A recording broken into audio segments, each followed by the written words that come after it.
함께하면 됩니다. 함께하면 됩니다. 함께하면 됩니다. 여러분 끝까지 함께 갑시다. 함께하면 됩니다.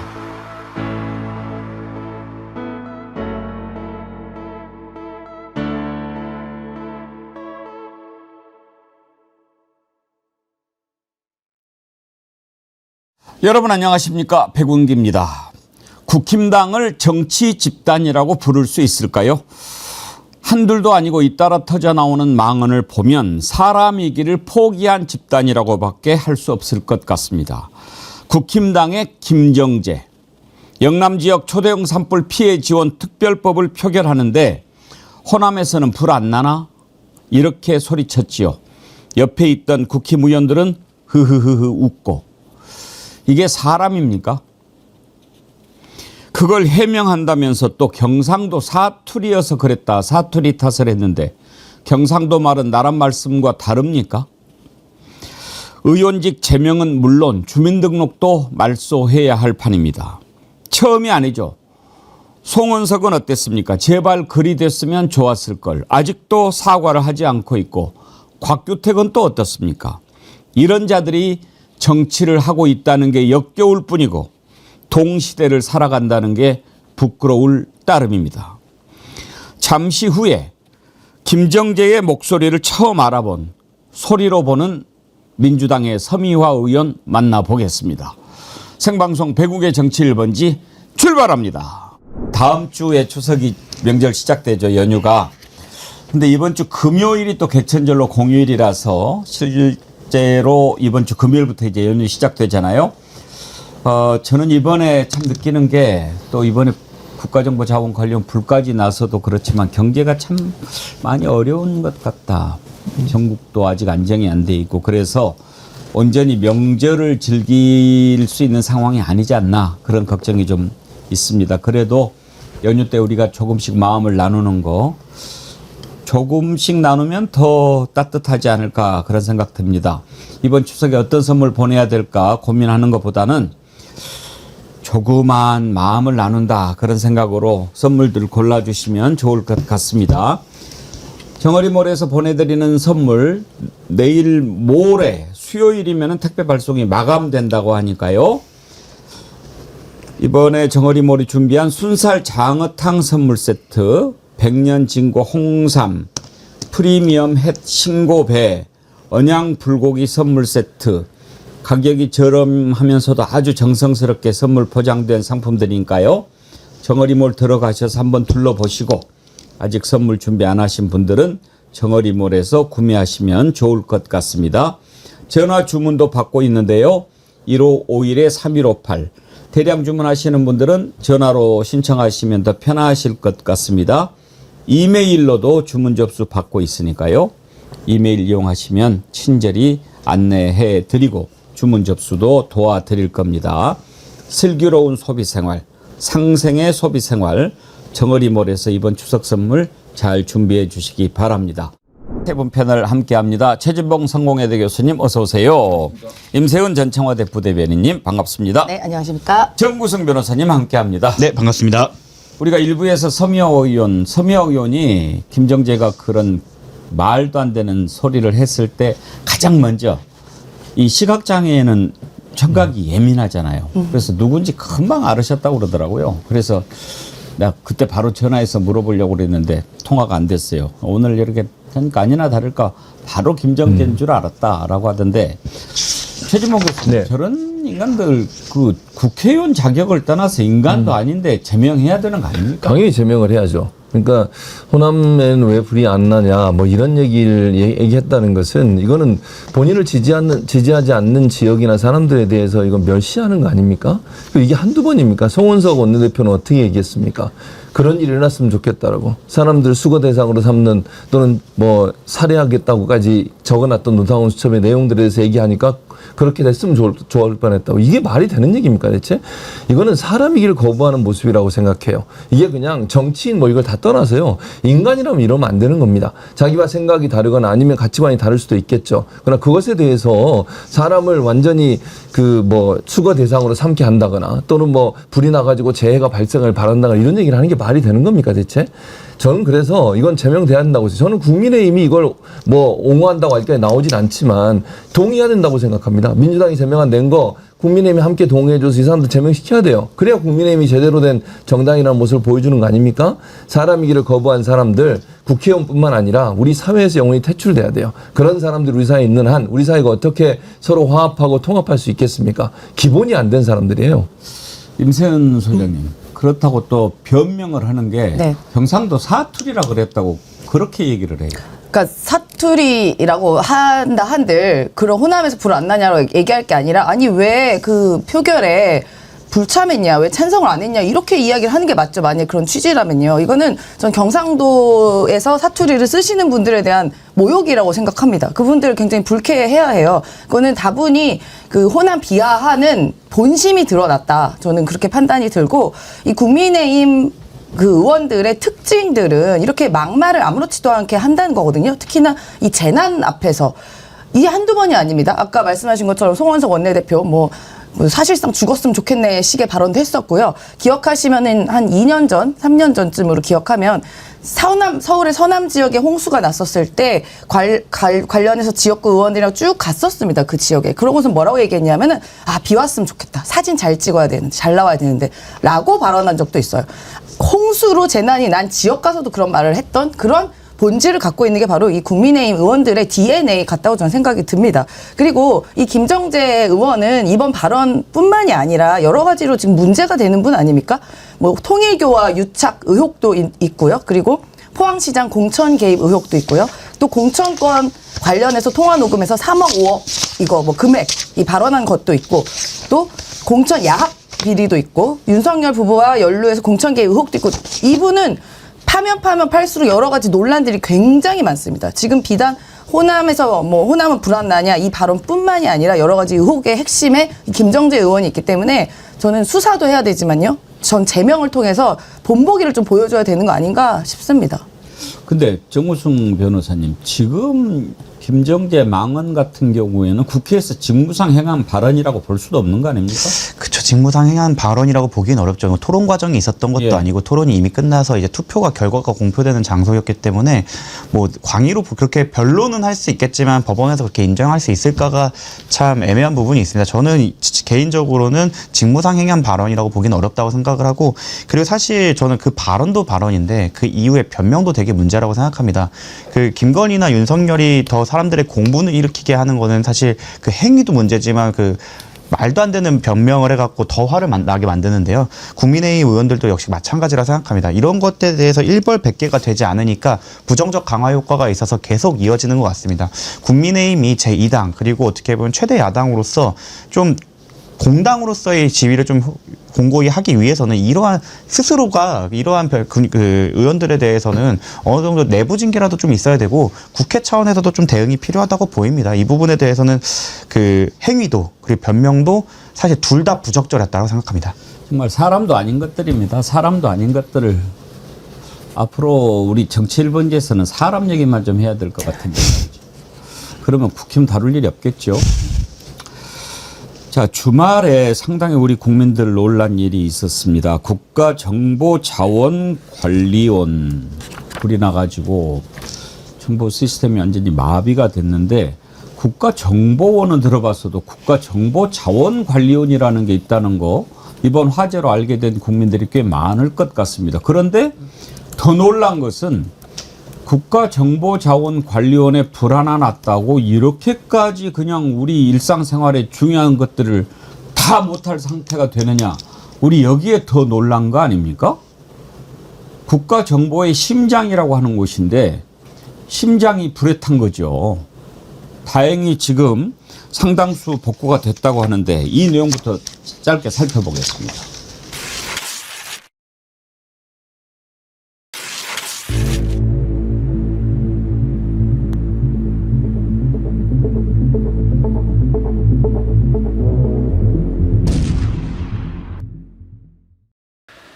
이번 화재 때문에 국민들께서 큰 불편과 불안을 겪고 있습니다. 국정의 최고 책임자로서 송구하다는 말씀을 먼저 드립니다. 아울러 높은 시민의식을 발휘해서 차분하게 정부 대응에 힘을 모아주고 계신 데에 대해서도 국민 여러분께 깊이 감사드립니다. 그리고 이번 기회에 같은 상황이 재발하지 않게끔 근본적 대응책을 수립해야 합니다. 놀라운 사실은 지난 2023년에도 대규모 전상망 장애 사태로 큰 피해가 발생한 바가 있습니다. 그런데 이번 화재도 양상이 매우 유사하다라는 지적이 많습니다. 2년이 지나도록 핵심 국가 전산망 보호를 게을리해서 막심한 장애를 초래한 것은 아닌지 철저한 조사가 필요하겠습니다. 3시간 안에 복구할 수 있다고 큰 소리를 쳤다는데 어떻게 3시간은커녕 지금 이틀이 다 되도록 복구가 안 되지 않습니까? 조금 있다가 이 문제도 정확하게 한번 확인해 보겠습니다. 왜 이중 운영 체계가 당연히 필요한데 지금까지 이걸 준비하지 않고 있었는지. 정보화 시대를 맞이해서 국가 디지털 인프라는 핵심적인 안보 자산이자 국민 일상을 지탱하는 혈관과도 같은 것입니다. 이번 화재가 국가 행정망 안전성을 획기적으로 높이는 전화회복의 계기가 되도록 근원적인 중장기 해결 방안을 조속하게 마련해야 되겠습니다. 지금 뭐 주민등록 민원 서류 발급하는 거 이런 것도 안 됐고 제일로 걱정이 됐던 게 이제 추석 앞두고 뭐 당장에 비용도 필요한데 우체국을 이용하는 ATM이 이제 작동이 안 돼가지고 그것도 못 하고 그 얘기를 듣는 순간 만약에 집이라도 계약했던 사람들은 이거 어떻게 해야 될까 그런 걱정이 들었거든요. 다행히 지금 편지 소포 우편 서비스가 복구가 돼서 오늘 오전 9시부터 재개가 됐다고 하는데 일단 이재명 대통령, 김민석 총리, 윤호중 행안부 장관 다 사과했습니다. 저는 저걸 보면서 적어도 전 정부 탓 안 하니까 참 책임 있는 자세구나 그런 생각했습니다만 최진문 교수님 네. 어떻게 한 군데가 안 됐다고 해서 국가 전산망이라고 하는 게 전체적으로 다 다운이 될 수 있느냐 이거는 이번 기회에 좀 짚어봐야죠. 당연히 짚어봐야 됩니다. 아까 대통령도 말씀하셨잖아요. 기본적으로 이중 체계를 만들어 놔야 돼요. 한 곳에서 다운이 되면 다른 곳이 즉각 가동이 가능하도록 보안 시스템을 만들어 놔야 되거든요. 그게 안 돼 있었던 거예요. 실제로요. 투자해서 그럴 수 있는 장소를 마련해 놨습니다. 공주에 다시 센터를 하나 만들어 놨는데 공주에 센터가 작동하기 위해서는 돈이 필요해요. 예산이 삭감되는 바람에 공주 센터가 작동하는데 한계가 있었던 거예요. 백업만 하고 있었던 거예요. 그러니까 다른 곳에서 만약 사고가 나면 자료를 받는 건 하지만 즉각 시스템을 운영해서 바로 작동이 되도록 하는 시스템까지 못 가는 거죠. 그게 이유가 예산 때문이에요. 예산이 삭감되면서 윤석열 정부 때 그 삭감된 예산 때문에 그걸 확장을 못하고 멈춰 있는 상태가 됐다는 거죠.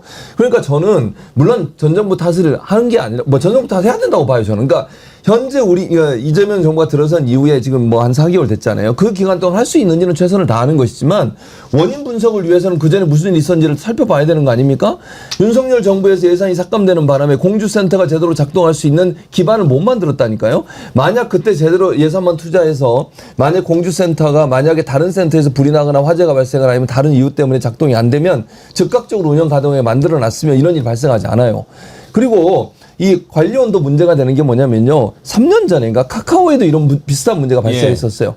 그때는 민간 기업에 대해서는 엄청나게 촘촘하게 그다음에 뭐 보안 작업 그다음에 백업 시스템 이거 다 만들으라고 그렇게 해놓고 국가기관은 아무 문제 없다는 시 아무 조치도 취하지 않았어요.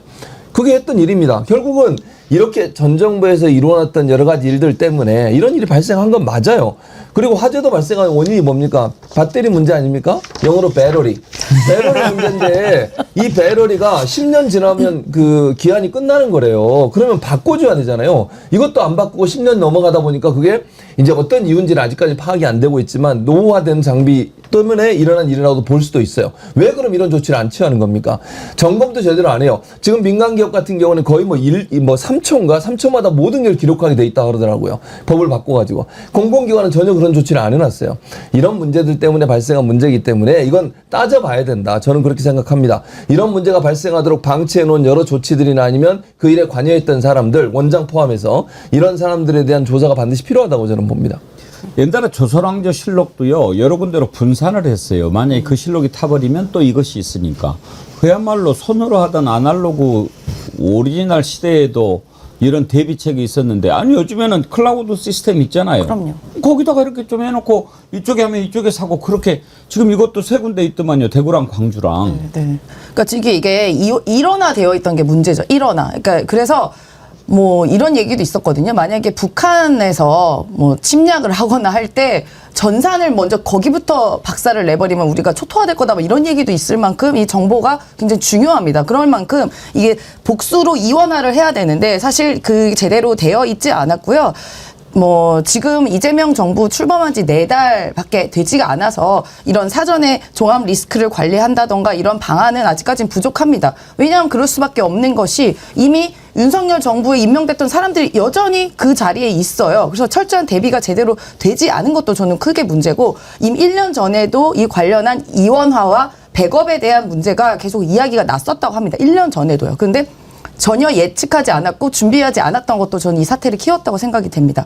그래서 말씀하신 것처럼 배터리 노후 관리 이 부분도 철저하게 점검을 했었어야 함에도 불구하고 여러 가지 예산 삭감들이나 아니면은 그 책임져야 되는 사람들이 제대로 준비 안 하고 계획하지 않았던 것도 상당히 문제가 있다 좀 생각이 듭니다. 여기서 또 기억나는 것이 윤석열 내란숙의 피의자의 말이 또 하나 생각이 납니다. 뭐라고 얘기했나 예전에 안전을 중시하는 관료적 사고를 버려라. 이런 이야기를 한 적이 있습니다. 그런 얘기를 했어요. 예전에요. 예. 아주 그때도 초반에. 미쳤었구나. 예, 제정신 아니었죠. 네. 안전이 가장 중요한 거 아니겠습니까? 그럼 이런 정보화에 대해서도 안전을 중시하는 사고를 가져야 이런 철저한 대비를 해야 될 텐데 이 내란숙의 피의자 행정에 어떻게 보면 장이 이런 중시한 사고를 벌여라고 한다면 각급에 있는 그 책임지는 단위에서는 오히려 더, 야, 대통령도 이거 대충 하라 그러는데, 야, 대충 하면 되지. 야, 돈 안 들게 하면 되지. 라는 사고가 밑바탕까지 퍼져 있다고 생각하면 사실 이재명 정부에서는 이런 부분까지 좀 도려내야 되는 좀 막대한 일이 또 앞에 펼쳐지고 있다고 생각합니다. 네. 언제 화재가 나도 국가 정보 자원을 관리하는 곳 절대 있어서는 안 되는 일인데 더군다나 지금 이제 곧 명절 연휴 들어가지 않습니까? 그러면 어느 때보다 우편물로 보내는 거, 소포 또 외국에 나갈 때도 이 국가정보자원관리원에서 데이터베이스를 관리하기 때문에 모바일 신분증 이런 게 있는데 그런 걸 완전히 못하게 된 상황이 돼버렸어요. 지금 그 정도가 아니라 사실 변호사 업무도 많이 애로사항이 있는 상황입니다. 첫 번째로 저희가 조사를 받거나 되면 정보공개청 행정부에 정보공개를 청구해갖고 피의자 신문 조서를 받아야 되는데 네. 그 포털도 막혔고요. 아하. 그리고 저희 변호사들이 뭐 구글링을 해서 찾을 수는 있지만 정확하게 국가가 제공하는 법령을 인용을 하거나 확인을 해야 되기 때문에 국가법령정보센터를 많이 이용하는데 거기도 멈춰 있습니다. 수많은 변호사 업무도 지금 굉장히 멈춰 있고 저희도 또 이제 뭐 의견서를 내려고 해도 우편을 통해서 해야 되는데 그것까지 멈춰 있었던 상황이라 물론 우편은 이제 다시 풀렸다고 하지만 이게 일상생활뿐만 아니라 이제 법조계에서도 정말 큰 문제가 있을 것 같고요. 근데 저는 또 좀 주목할 만한 점은 대통령님의 대응이라고 생각합니다. 우리는 그들과 달라야 된다고 저는 매번 말씀을 드리는데 윤석열 정부 때는 전 정부 탓을 거의 2년, 3년 내내 끝까지 했어요. 근데 사실은 국민주권 정부는 들어선 지 지금 100일 간 넘은 상태고 사실 다른 정부와 다르게 인수위도 없이 그리고 내란 종결을 같이 동시에 하면서 국정 운영을 해야 되기 때문에 이중고에 시달렸음에도 불구하고 전 정부에 대한 탓을 하거나 이러지 않고 그래서 어떻게 우리가 해결할 것인가 다시는 이런 일이 왜 일어나지 않게 할 수 있을 것인가 이런 부분에 집중했다는 점에서 저는 그 부분이 더 높은 평가를 받아야 된다고 생각합니다. 그래서 실용주의 정부 뭐 국민주권 정부의 컨셉 중 하나인 실용주의 정부의 컨셉에 맞게 다시는 이러한 일이 일어나지 않게 신상필벌도 제재하고 그때처럼 막 말만 세게 하고 뒤에 뒷수습 흐지부지되지 않게 하는 모습을 보여서 우리의 실력을 보여줄 차례라고 생각을 합니다. 예. 제가 이거 2023년 기사인데요. 그거 예. 제목 한번 말씀드리면 2023년입니다. 윤석열 정부 때예요. 행정 전산망 유지 보수 예산 깎고 또 깎았다. 그러니까 아까 제목이고요. 시스템 관리가 작년에 133억에서 올해 127억, 내년에 54억 이렇게 준다고 이야기가 나와 있고 행정안전부 내년 예산안에서 기존 전자정부 플랫폼 유지 관리하는 비용이 대거 감액된 것으로 나타났다. 그래서 홍보 예산 오히려 전자정부 홍보 예산만 늘렸고 정작 정부 전상만 관리하는 기본기에는 소홀하다라는 지적이 나온다는 기사가 있습니다. 2023년입니다. 네, 윤석열 정부가 한 짓이에요. 사실 지금 이제 100일밖에 안 됐기 때문에 누가 봐도 그 윤석열 정부에서 잘못하고 있었던 것 그리고 그쪽도 예산도 지금 뭐 잘라버리고 그렇게 하지 않았습니까? 그런 것들이 드러나고 있는 거죠. 그 국가정보자원관리원장 누군지는 잘 몰라도 윤석열 때 씹은 사람이 될 거 아닙니까? 그렇죠. 그렇죠. 강동석인가 되던데. 아무튼 저는 이게 전조라고 봐요. 골맞던 것들이 시간이 지나면 터져 나오지 않습니까? 그래서 저는 더 경계해야 된다. 그렇죠. 뭐 이게 이걸로 끝나지 않을 수 있다는 거죠. 윤석열 정부 때 해놨던 이 잘못된 행정들의 문제점들이 하나하나 드러날 겁니다. 뭐 그건 불가피하다고 저는 생각해요. 물론 현 정부가 가능한 건물을 막아야 되지만 지금도요 공공기관장이나 주요 직책에 아직도 윤석열 정부 때 임명된 사람이 남아 있습니다. 많습니다. 예. 그 사람들이 있는 자리가 제대로 운영이 됐을까? 저는 다 점검해야 한다고 생각해요. 검증도 하고요. 잘못된 부분이 있는지 없는지 확인해 봐야 된다고 저는 생각합니다. 거기서 있었던 일들 중에 지금 이게 뭐 하나의 사례이지만 앞으로 또 이런 일이 발생할 수 있을 수도 있다고 저는 생각해요. 그래서 대통령이 갈 때마다 어디 가면 토론하고 질문하고 막 이러지 않습니까? 답변 못하는 사람도 많고요. 이상한 답변하는 사람도 많고요. 그런 상황이 발생한다고 하니까 약간 걱정이 돼요. 다만 현 정부의 이제 뭐 강요들이나 이제 붙여 있는 분들이 이런 부분들을 잘 검증해야 한다고 생각해요. 그냥 잊지 마시고 저는 예전에 임명돼 지금 공공기관장 하고 있는 분들 다 저는 감찰을 하든 감사를 하든 이런 방식을 통해서 혹시 허점은 없는지 또 문제점이 발생할 가능성은 없는지에 대해서 점검할 필요가 있다고 생각합니다. 그리고 국민 주권 정부가 그걸 시스템화해서 이게 제도적으로 어떠한 사람이 정권이 바뀌고 잘못된 인사를 임명한다고 하더라도 대한민국 시스템이 흔들리지 않게 이번 기회에 시스템화한다면 국민 주권 정부의 취지에 맞게 운영이 된다고 생각을 합니다. 그래서 말씀하신 것처럼 이거를 전조로 보아서 전반적인 시스템 점검을 해서 시스템에서 혹시 빠진 부분이 없는지 혹시 기관장의 나태나 뭐 부패나 잘못으로 인해서 문제가 생길 여지가 없는지 전반적인 검토가 필요하다고 생각합니다. 예. 빨리빨리 복구가 돼서 이재명 정부는 역시 다르다 하는 거 보여줘야지요.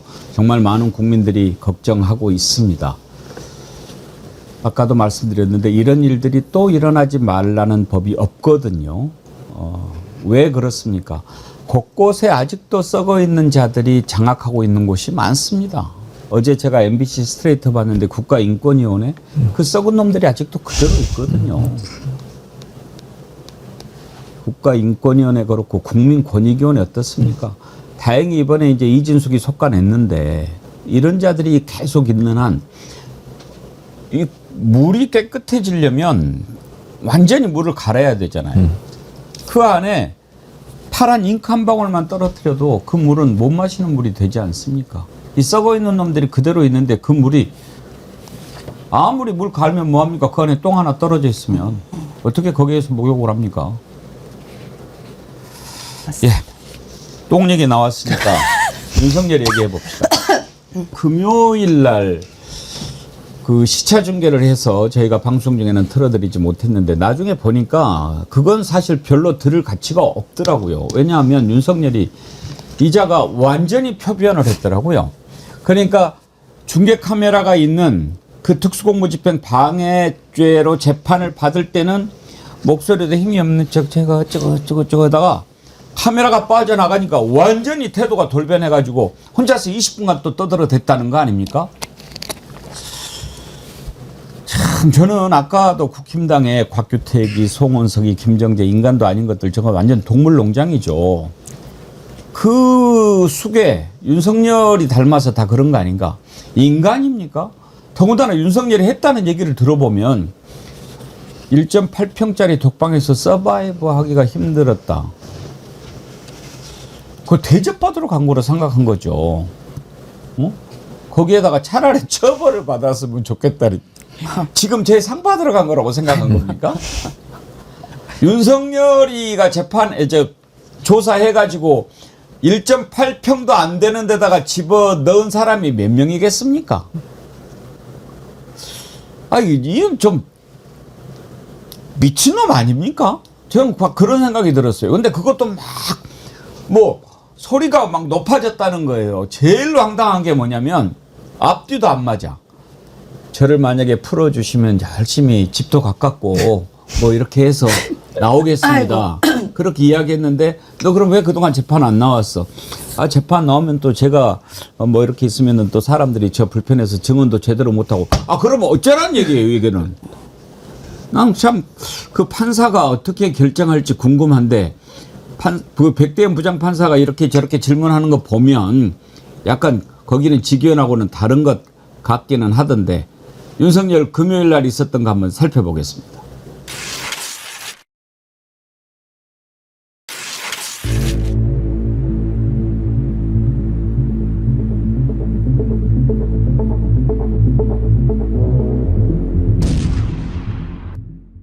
당시 강희구 실장이 작성해서 부서 받은 문서가 그 전에 한덕수 총리가 폐기 지시를 했기 때문에 국법상 문서로서의 성격을 잃어버린 것이기 때문에 나중에 물질적으로 그 문서를 파쇄한 행위는 범행에 해당하지 않는다라는 취지로 주장을 하셨는데 맞습니까?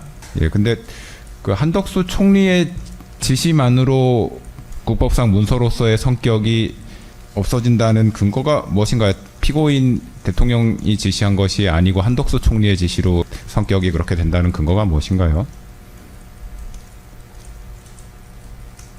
그거는 제가 12월 7일에 서명을 받으러 왔길래 이 사후 부서 문서라고 해도 이거는 국방부에서 담당자가 작성해서 장관, 총리, 대통령 이렇게 올려야지 부속실장인 자네가 이걸 왜 하느냐라고 제가 좀 나무랐는데 저는 한덕수 총리가 그렇게 얘기를 하면 저한테는 물어보지 않아도 당연히 동의할 거라고 생각하고 그래 하지 않았나 하고 생각이 됩니다. 강의구 실장은 피고인에게 별도 보고 없이 행정총괄인 국무총리의 뜻에 따라 이 사건 표지를 폐기하기에 이르렀습니다. 저 자식은 뭐만 하면 나무랬다고 그래. 근데 정보승 변호사님, 그래도 검사했던 자 아닙니까? 저게 대한민국 그 검찰총장의 실력입니다. 저는 지금 변호인단에서도 나름 그 커리어와 나름의 그 인지도를 갖고 계신 분들이 많이 참여를 했는데 그분들조차 대답하지 못하는 모습이 지금 우리가 그동안 어떻게 보면 뭐 법조계라고 존경했던 사람들의 실상이다.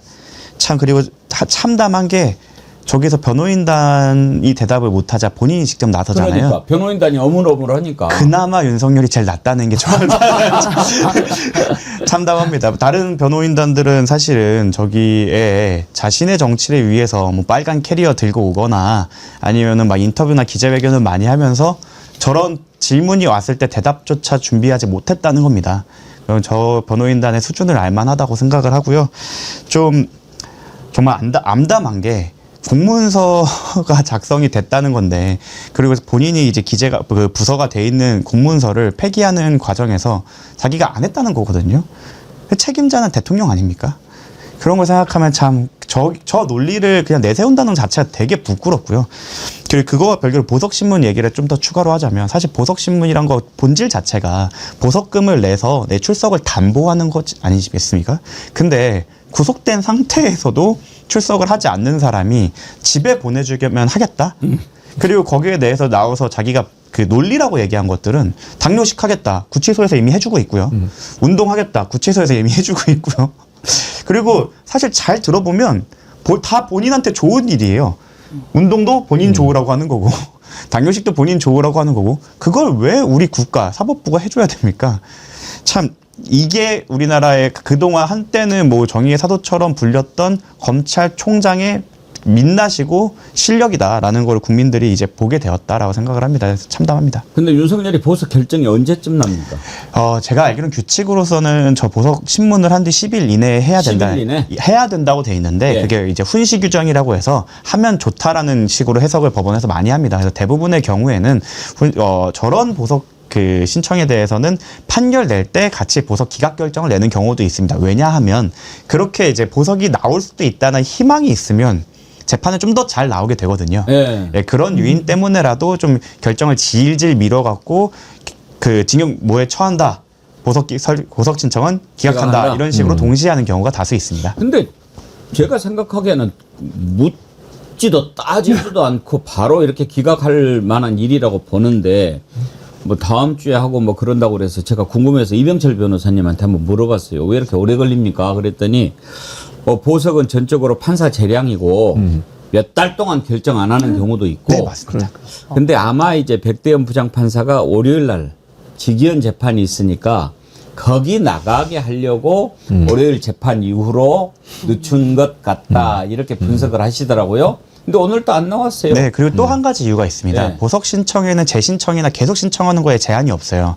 그때마다 신문 기일을 잡아야 되기 때문에 기각하면 다음날 또 보석 신청하고. 또 보석 신청하고. 그럼 또 신문 기일 잡아요. 이렇게 굉장히 신문 안 하면 되잖아요.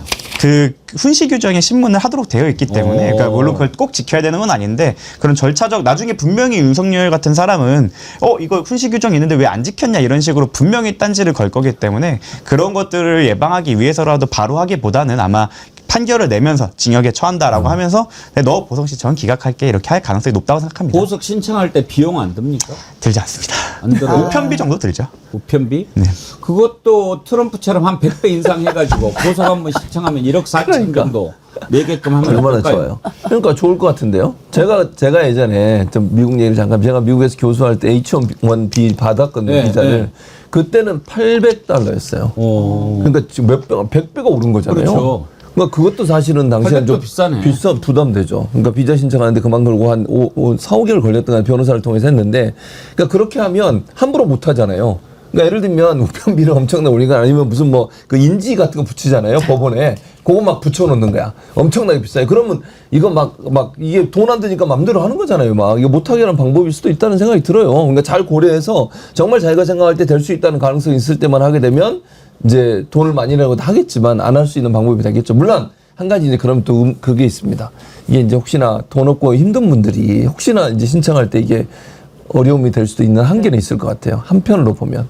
아니 이 윤석열 때문에 이 나라의 이 시스템과 근간을 이렇게 흔들어도 되는지 모르겠습니다. 그러니까 보통은 이렇게 보석 신청해서 안 되면 사람들이 그냥 말잖아요. 근데 이 윤석열 내란수계 피의자는 그럼에도 불구하고 계속 신청을 할 것 같은 생각이 드니까 우리가 이런 생각까지 하는 거 아니겠습니까? 그러니까 예를 들면은 어린이들한테 빨간불에는 길 건너면 안 돼 라고 이야기하면 다 알잖아요. 근데 윤석열 같은 내란수계 피의자는 차가 없으면 막 달려드는 근데 그런 식이니까 야 빨간불에 길 안 건너도 되는 법을 또 만들어야 되고 뭐 하여튼 이런 식의 기본적인 상식과 규범을 절차를 다 무시한 게 바로 이 내란수계 피해자 윤석열이고요.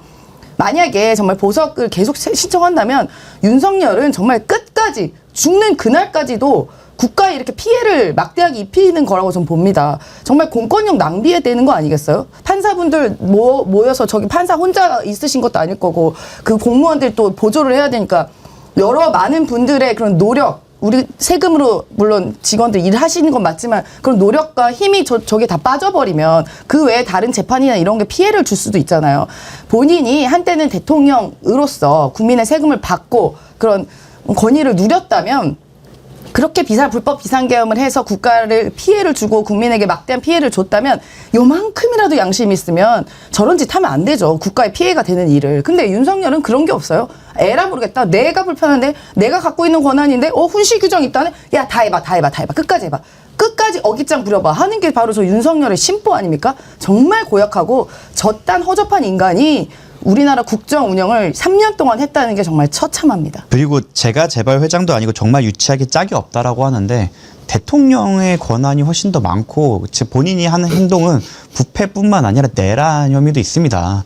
이거 생각하면 재벌 회장보다 더 강력하게 수사를 해야 되는 건 당연했던 거고 그리고 1.8평짜리 방 안에서 서바이브하는 것 자체가 힘들다. 본인이 특수부에서 기소를 했는데 무죄가 나온 경우도 꽤 많은 걸로 알고 있습니다. 그 사람들에 대해서는 어떻게 처리할지는 진짜 너무 화가 나고요. 그리고 뭐 미국에서 영어를 그렇게 잘하는 것도 아니면서 생존이란 단어가 그렇게 어려운지 서바이브라는 그거는 또 이거 참 참 이 영어도 현학적인 표현도 선택적 참, 영어도 예. 아는 단어만 쓰는 거죠. 현학적인 네, 표현도 네. 참 역겨웠다라는 생각이 듭니다. 아니 저는 지금 윤석열 이번에 출석했을 때 얼굴을 보고 아 이분은 감옥이 체질이다 그런 생각이 드는 게요. 붓기가 쏙 빠졌고요. 인상이 좋아졌어요. 그리고 눈이 약간 맑아졌거든요. 그리고 말도 훨씬 잘합니다.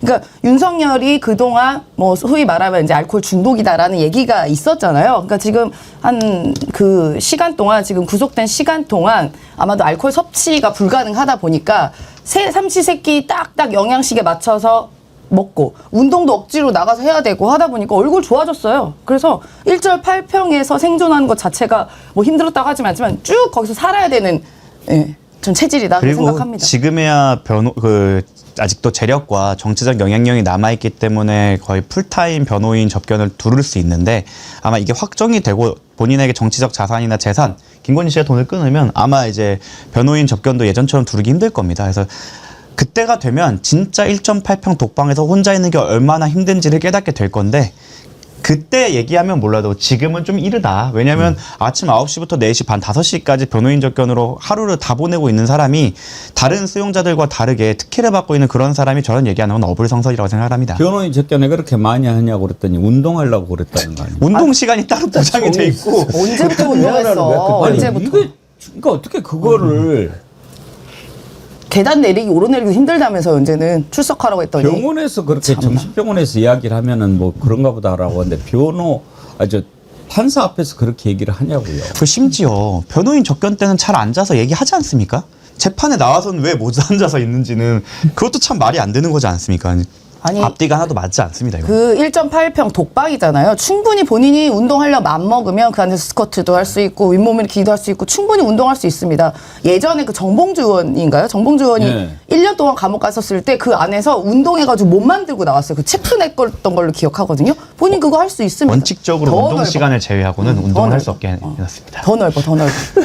아니 혼거방. 심심하시면. 정구승 넓은 변호사, 방으로 보내주면 되잖아요. 정구승 변호사 같은 분은 만약에 들어갈 일 없지만 홍거실에 가면 힘들어요. 포기해서 자야 돼요. 키가 커가지고. 그 홍거실에 많은 사람들 정말 열악한 상황에서 생활하는 사람 가면 저런 얘기 하면 안 돼요. 자기가 저지른 범죄가 홍거실에 있는 사람보다 훨씬 크잖아요. 사형이나 무기징역밖에 할 수 없는 내란을 일으켜놓고 어디다 대고 저런 말을 합니까 대체? 지금에야 그 독방의 특혜를 누리고 독방이 좋다고 생각을 하겠지만 정말 확정이 된 뒤 아무도 자기를 찾지 않을 때 독거방에 있는 것들은 제 의뢰인분들이랑 많이 물어봤었는데 그때는 독방이 더 힘들다고 합니다. 왜냐면 이제 변호사 접견도 하니까 와서 해줄 사람도 없고 분명히 확정이 되면은 지방 뭐 정말 먼 곳으로 보통 보내기 마련이거든요. 그러면 찾아오는 사람도 없고 그러면 하루 종일 누군가가 말도 못하면서 계속 지내야 될 텐데 그 많은 시간을 거기서 보내셔야 될 겁니다. 익숙해지시는 거를 추천드립니다. 방금 속보가 하나 들어왔는데 법원이 한덕수 첫 내란 재판 중계를 허용했다고 하네요. 이제 한덕수 재판 받는 모습도 우리가 볼 수 있게 됐는데 이번에 윤석열 재판 중계하는데 백대현 부장판사가 그렇게 이야기를 하던데요.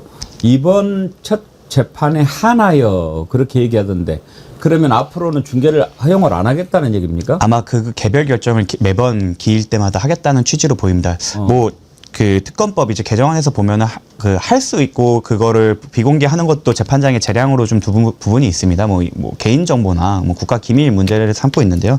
저는 사실 개인적인 의견을 밝히자면 생중계는 아니더라도 역사적 사료로서의 의의가 있기 때문에 녹화는 꼭 해놔야 되는 거 아닌가. 왜냐면 30년, 40년, 50년 지났을 때 내란범은 이렇게 변론을 했고 거기에 대해서 우리 사법부는 이렇게 대응했다는 게 사실 역사책에 실려야 되는 부분 아니겠습니까? 이 부분에 대해서는 사실 좀 재판부가 좀 전향적인 판단을 해서 이번처럼 공개가 되고 그래야 사실 우리가 다 피해자 아니었습니까? 내란에 대한. 그래서 피해자들이 진행 상황을 확인할 수 있게 좀 했으면 좋겠고, 물론 백대현 재판부가 하고 있는 거는 이제 허위 공문서 작성과 그거의 폐기, 그리고 이제 공무집방, 그 체포 과정에서의 문제로 알고 있는데, 그것 역시 국민도 일정 부분 피해자라고 생각을 합니다. 그렇기 때문에 저는 공개를 원칙으로 가야 된다고 생각하고, 정말 불가피한 경우, 증인의 인적 사항이 정말 중요하다던가 이런 경우에만 좀 제한하는 게 어떨까 생각합니다. 예, 이런 게 다 역사니까요. 방금 전에 정구승 변호사님 다시 한번 좀 잡아줘 보세요. 오늘 정구승 변호사님이 푸른색 와이셔츠를 입었는데 오늘 꽃무늬. 코스모스 꽃길 배경이라 꽃무늬. 그 크로마키가 그대로 들어가서 코스모스 와이셔츠를 입은 것처럼 거의 하와이안 셔츠 같은데요. 꽃남방. 오늘 그 권상님께서 보내주신 사진으로 우리가 배경을 만들었는데요. 매일새롭게님, 권상님 멋진 배경 만들어 주셔서 넘넘 감사합니다. 최동숙님께서 코스모스길 어디예요? 정말 예쁘네요. 그러셨는데 권상님께서 답을 주셨어요. 주남 저수지 뚝방입니다. 주남 저수지 뚝방길이네요. 참 길만 봐도 설레지 않습니까? 그러니까요. 노래가 생각납니다. 코스모스 한들 한들. 네. 그 노래가 생각나네요. 한번 정말 불러보실래요? 제가요? 네. 비어 있는 길. 그다음 뭐죠? 뭐 가사는 잘 모르겠어요. 근데 오래돼가지고. 임세은. 저희는 MZ 세대라서 그 노래 자체를 죄송한데 잘 모릅니다. 김상희 하면 우리 임세은 소장님은 너무 먼 얘기죠. 먼 얘기군요. 맞습니다. 월남에서 돌아온 김상사 그렇죠. 이런 얘기 그거 들어봤어요. 노래 아니요, 부르잖아요. 아니요, 전혀 몰라요. 그것도 몰라요? 예. MZ 세대라서. 저희 MZ 세대라서 모르잖아요. 이쪽으로 엮어가지고요. 우리 임세은 소장님 선배 될 거예요. 그러시군요. 그때도 유명했었어요. 맞아요. 석사 가수인가? 법대 나와가지고. 네, 뭐 그래가지고 유명하셨었죠. 찾아보도록 하겠습니다. 선배님이시라면. 네. 예, 권상님 다시 한번 감사드리고요. 이제 여러분 이진숙 좀 안 봐도 될 것 같습니다. 국회에서 방송 미디어 통신위원회를 신설하는 법안 통과를 했습니다. 이제 자동으로 이진숙이 면직이 되는 거죠. 이진숙 이번 법안을 가지고 무슨 치즈법이니 뭐니 이렇게 얘기를 하던데요. 이진숙 얘기를 한번 들어보실까요? 이번 법안은 저는 치즈 법령 또 표적 법령이라고 정의합니다. 왜 치즈 법령입니까? 너무나 루폴, 구멍, 허점이 많습니다. 국무회의에서 이 법안이 심의 의결되면 법률적인 대응을 할 것입니다. 헌법 소원 또 가처분 할 수 있는 모든 법적인 절차를 통해서 김현우 의원이 적절한 얘기를 했죠. 한번 들어봅시다.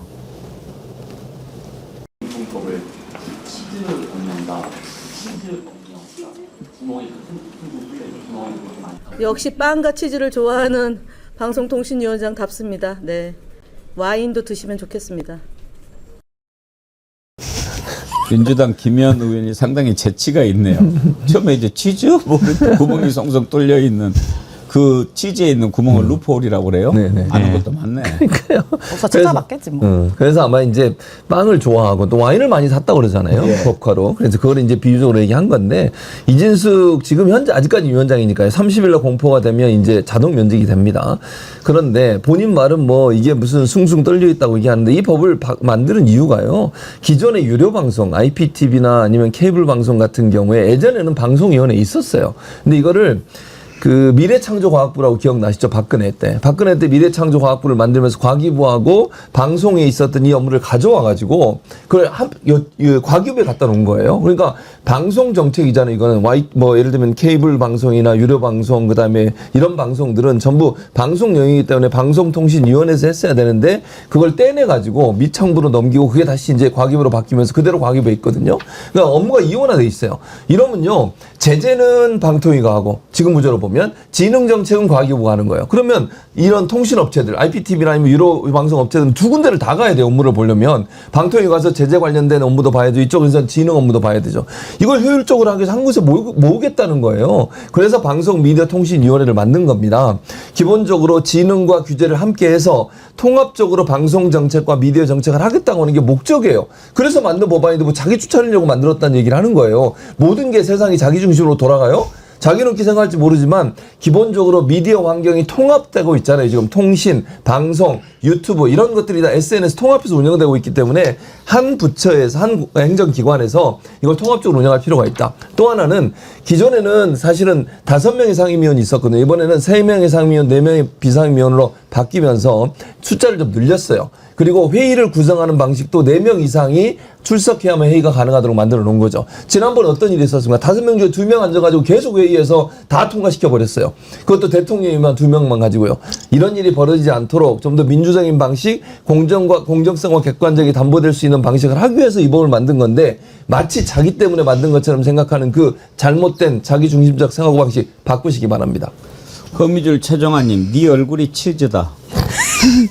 제가 웬만하면 외모 이야기 안 하려고 합니다만은 그래도 이진숙 저렇게 하니까 이제 이진숙 얼굴 안 보게 돼서 좋다 이런 글 참 많이 올라옵니다. 네, 그러니까 이거 단순히 저희가 외모 비하가 아니라 보통 이제 40이 넘으면 본인의 살아온 인생이 얼굴에 드러난다고 하잖아요. 근데 딱 이진숙의 인상을 보면은 너무 우리가 보면 기분이 나쁜 게 인상이 너무 안 좋아요. 그러니까 예쁘고 안 예쁘고가 아니라 살아온 인생 자체가 본인이 그렇게 나쁜 짓도 많이 하고 이상한 헛소리하고 저렇게 온갖 비리에 연루되어 있고 권력에 빌붙고 했던 얼굴이 그대로 인상에 나오니까 그러니까 보면 사람들이 기분이 나쁘다고 하는 것이거든요. 무슨 루폴 이러면서 치즈 뭐 얘기를 계속 했는데 많은 국민들이 이진숙에 대해서 그럼 너는 뇌에 구멍 뚫렸냐라고 얘기도 합니다. 예, 그럼 본인이 뇌가 치즈인가요? 뭐 그렇게 허무맹랑한 얘기를 저렇게 하고 있는 것 같고 이진숙 축출법이라고 본인이 이야기를 하는데 되게 자아가 비대해요. 예. 그 말씀드린 것은 본인 중심으로 뭐 지동설도 아니고 돌아가는 거 아닙니다. 적절한 법과 절차에 의해서 국회의원들, 국민을 대리한 국회의원들이 만든 법이고 그거를 국민이 뽑은 선출한 대통령이 공포를 하는 겁니다. 그 법대로 하는 건데 본인이 또 이런 얘기를 했어요. 내가 숙청되는 모습 지켜볼 것. 역사의 기록이다라고 얘기했는데 그러니까 우리가 숙청 이야기하니까 뭐 저도 이제 숙청의 정확한 한자적인 의미를 한번 찾아봤는데 예. 문자를 보면은 엄숙하고 정숙하게 하다. 깨끗이 하다라고 해서 엄격하게 깨끗이 함을 의미하는 겁니다. 지금 이진숙 같은 사람은 지금의 이재명 정부에서 굉장히 지저분한 말과 행동들을 하고 있기 때문에 깨끗이 하는 과정인 거라고 저는 생각이 들고 역사의 기록이라는 건 본인이 뭐 대단한 무슨 뭐라고 역사에 기록합니까? 근데 역사의 기록은 되겠죠. 고위공직자가 법인카드로 빵 사 먹고 와인 사 먹고 치즈 사 먹고 했던 그런 기록들 다 이런 역사의 기록이라서 다시는 이런 이진숙 같은 고위공직의 권한을 마음껏 누리고 불법적으로 누리면서 국민에게 봉사하지 않은 사람들은 반드시 역사가 처단한다는 것을 저는 역사의 기록으로 보여주고 있다 그렇게 생각합니다. 사실 진짜 루폴은 본인의 카드 내역이죠. 뻥뻥 뚫려 있고 의혹이 가득한 카드 내역이고 그게 지금 기소 의견으로 검찰로 송치된 걸로 알고 있는데 저는 사실 뭐 법률 대응을 한다고 해서 1차적으로 이제 법무법인 대표로서 느꼈던 건 법률 대응 좋겠다. 저 수많은 걸 하는 비용은 도대체 어디서 났을까?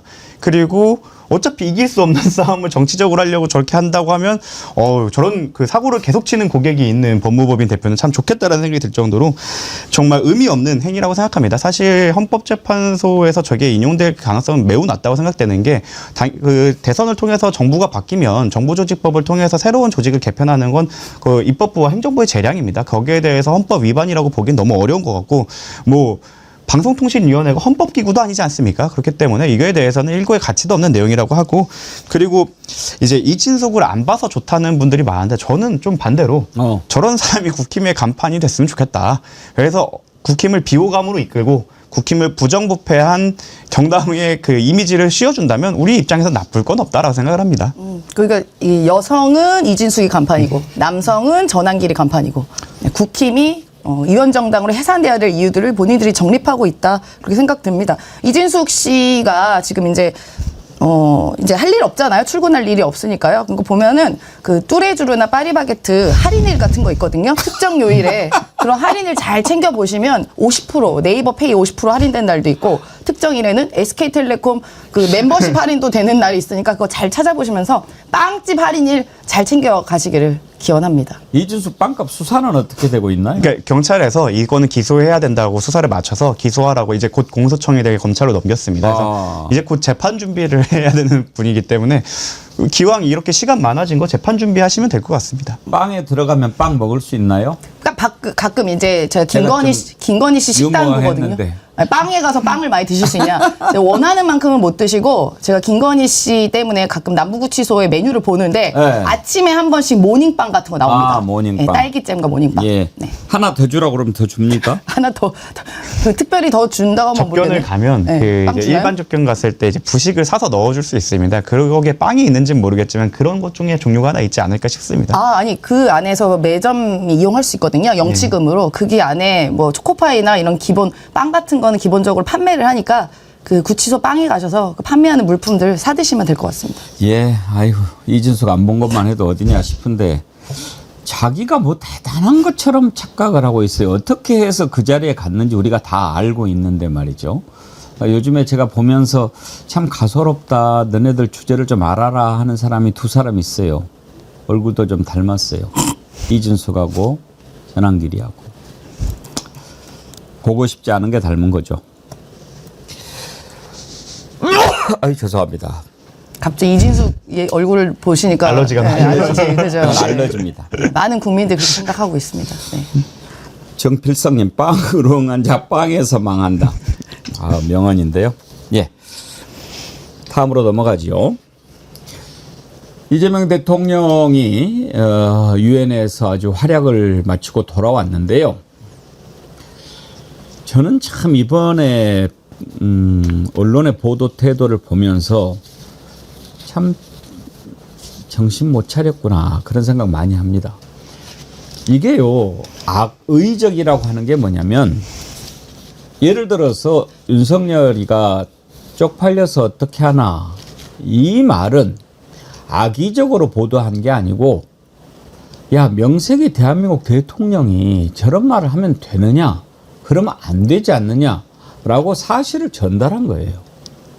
그런데 이제 그걸 거짓말을 하면서 윤석열이가 오늘날 여기까지 오게 됐죠. 그런데 이재명 대통령이 이번에 정말 가서 얼마나 우리 국민들 가슴을 뿌듯하게 하고 웅장하게 하는 그런 일들을 많이 했습니까? 특히 아무리 순서대로 돌아간다고 하지만 이재명 대통령이 우리가 상상만 해왔던 안보리의 의장을 해서 이렇게 진행하는 거 보고 참 너무 좋았는데 그 와중에도 흠을 잡으려고 막 찾아내느라고 애써 하는 게 몇 개 있었어요. 뭐 이제 발언 끝나고 통역을 하고 있는데 가버렸는데 그걸 가지고 이준석이는 뭐 또 그걸 그렇게 크게 이야기할 만한 것인가. 참 남의 눈에 있는 티끌 찾느라고 저렇게 애를 쓰는구나. 자기 눈에 있는 대들보는 모르면서. 그리고요. 심지어 사실이 아닌 걸 가지고 비판 기사를 쓴 게 있어요. 대표적인 게 중앙일보인데요. 멜라니아 여사가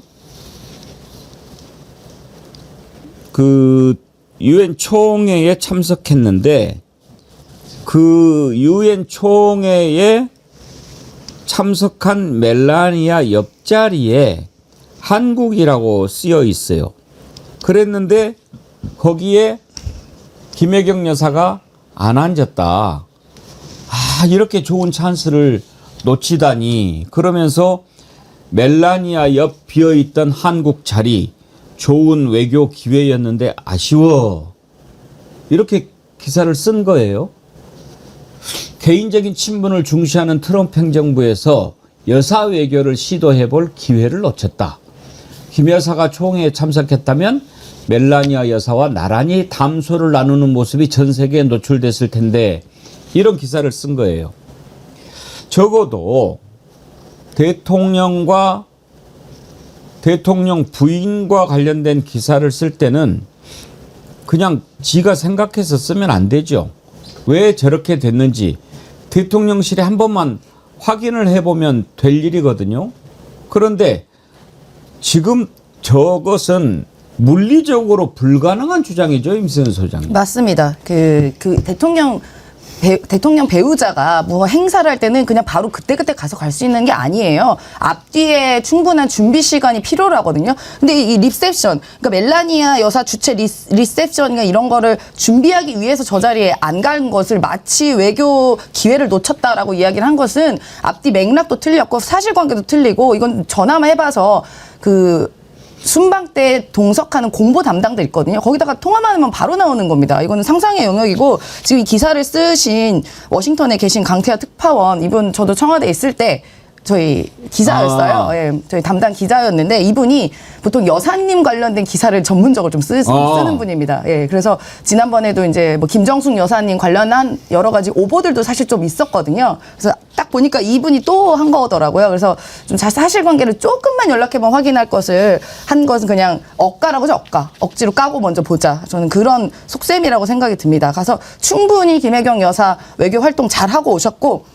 그 멜라니아 여사 주최한 이 자리에 그러면 참석하지 말아야 됩니까? 여기 각국에 있는 정상의 배우자들 다 와 있는 자리, 이 자리가 중요한 거지. 저 자리 잠깐 앉는 게 무슨 의미가 크게 있습니까? 잠깐 앉는 게 아니고요. 예. 이게 지금 앉을 수도 없어. 그것을 알아야 됩니다. 이게 말이 안 되는 기사라는 게 뭐냐면 지금 저 멜라니아가 앉아 있을 때는 트럼프가 연설하고 있을 때예요.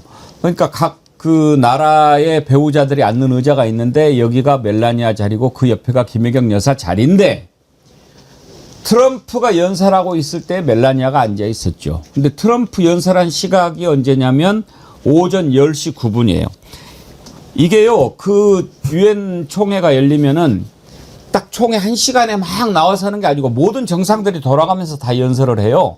트럼프가 2번째로 연설을 했고 이재명 대통령이 7번째였어요. 근데 트럼프 뭐 우리가 뉴스로도 봤지만 원래 한 15분이나 20분 하면 되는데 혼자 58분 했다는 거 아닙니까? 그렇게 하고 그 다음에 또 다른 정상 연설하고 7번째 이재명 대통령이 연설하는데 그때가 오후 12시 49분입니다. 그러면 10시 9분하고 12시 49분하고 몇 시간 차이 납니까? 2시간 40분 차이 나잖아요. 그러니까 이재명 대통령 연설할 때 김혜경 여사가 앉아 있는데 그 2시간 49분이 비어 있는 거예요.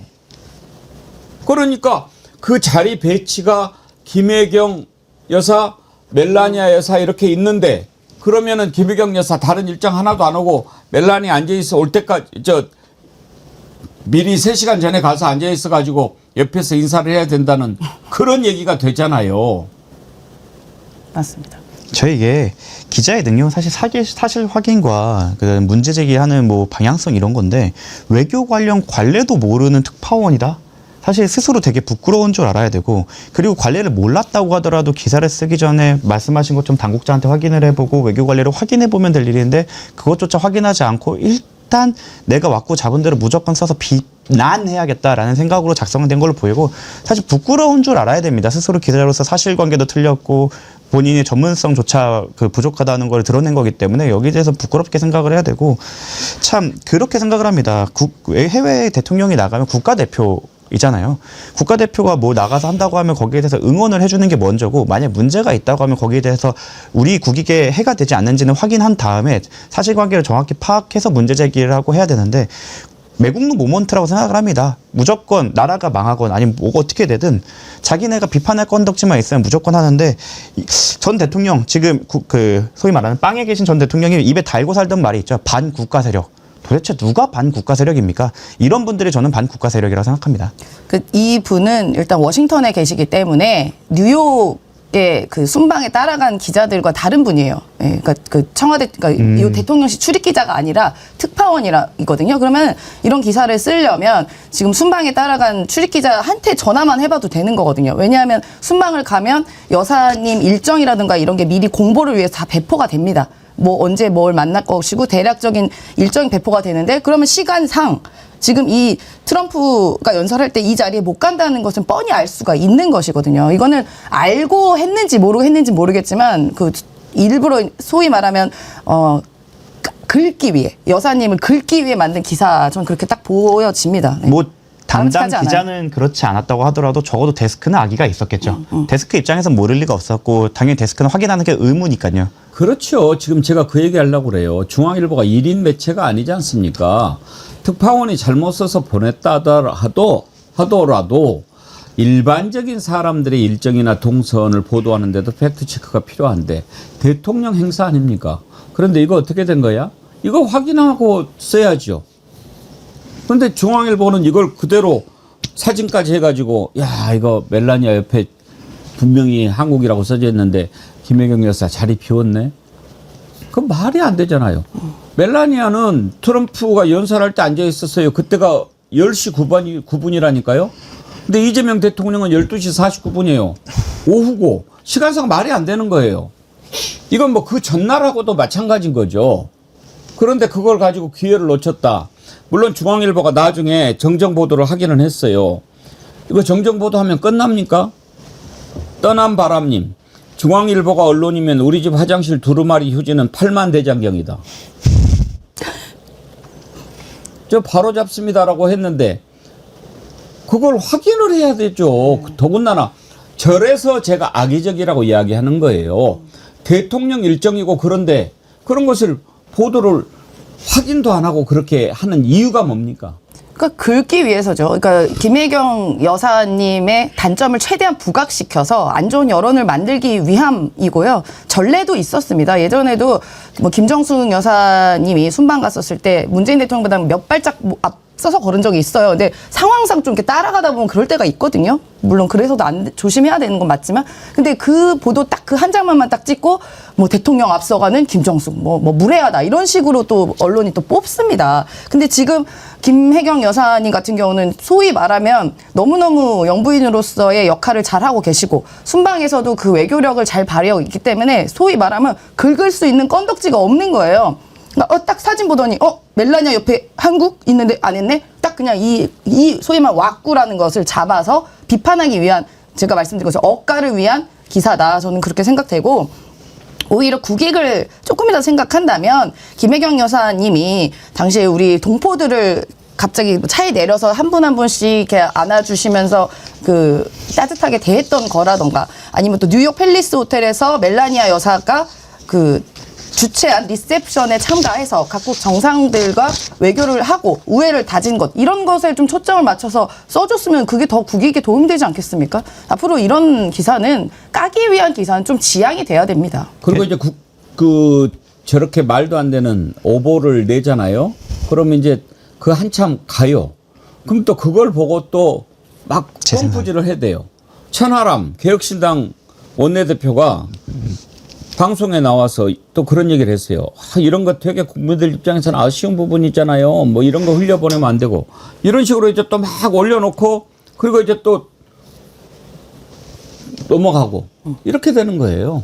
그래서 조중동이라고 불리고 그래서 개혁신당이 저거밖에 안 되는 겁니다. 결국 오보로 잡혔는데 그 건수를 잡으니까 그새 사실 확인도 못하고 못 참고 나와서 비판을 하는 것 자체가 저들의 본질이 무엇이냐. 대한민국을 위해서 정치를 하는 사람인지 아니면 누군가의 바짓가랑이를 붙잡고 자기네 작은 정치적 이익을 위해서 국익에 헤쳐지는 것을 눈 감을 사람인지를 보여주는 대표적인 사례라고 생각합니다. 소위 말해 소위 말해 전문용어로 똥볼이라고 하죠. 똥볼을 거하게 찼다라고 보입니다.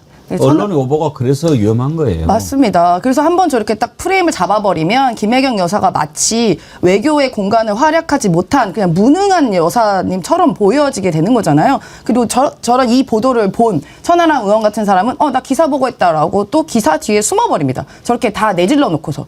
굉장히 안 좋은 습관이죠. 그리고 이렇게 여사님에 관해서 이렇게 관심이 있었던 이 노력을 윤건이라고 나와가지고 그 김건희 씨가 그동안 외교 활동에서 벌였던 여러 가지 말도 안 되는 일들, 쇼핑을 한다던가 그리고 나토 가가지고 7종 세트 착용한다던가 이런 거에서 조금 할애를 했다면 이렇게 불행한 일은 없지 않았을까 싶네요. 사실 그때 김건희 씨한테 조금만 할애하지 그랬어요. 사실 천하람 의원님이 하셔야 될 건 홍매화 관련해서 더 디테일하게 얘기해 주시는 게 먼저 아닌가 싶습니다. 그거 관련해서 이준석 대표 관련해서 말해야 될 게 밝혀야 될 게 워낙 많은데 지금 오보 보고서 똥볼 찰 시간에 자기 당을 좀 돌아보셨으면 좋겠습니다. 지금 그러면은 트럼프 옆자리가 비어 있으면은 그건 이재명 대통령 자리입니까? 다 자기 순서대로 간 건데. 예. 그리고 기억하시면 우리 시청자분께서 기억을 되돌아보시면 윤석열이 저 유엔 총회 가서 연설할 때 김건희 씨가 저 자리에 앉아서 박수 쳤던 장면이 있거든요. 옆에다가 박수 쳐 했던 장면이 있습니다. 그 굉장히 창피했던 장면이거든요. 영부인이 여기저기 박수를 유도하는 장면. 기억하시겠지만 우리 김혜경 여사님 그런 거 안 보여주셨잖아요. 네. 확인해 줬으면 좋겠습니다. 얼마나 창피했는지. 정말 부끄러운 일이에요. 부끄러운 일이에요. 끝으로 내일 조의대 청문회 잡혀 있는데 지금 안 나온다는 거 아닙니까? 이거 한번 좀 살펴보고 가겠습니다.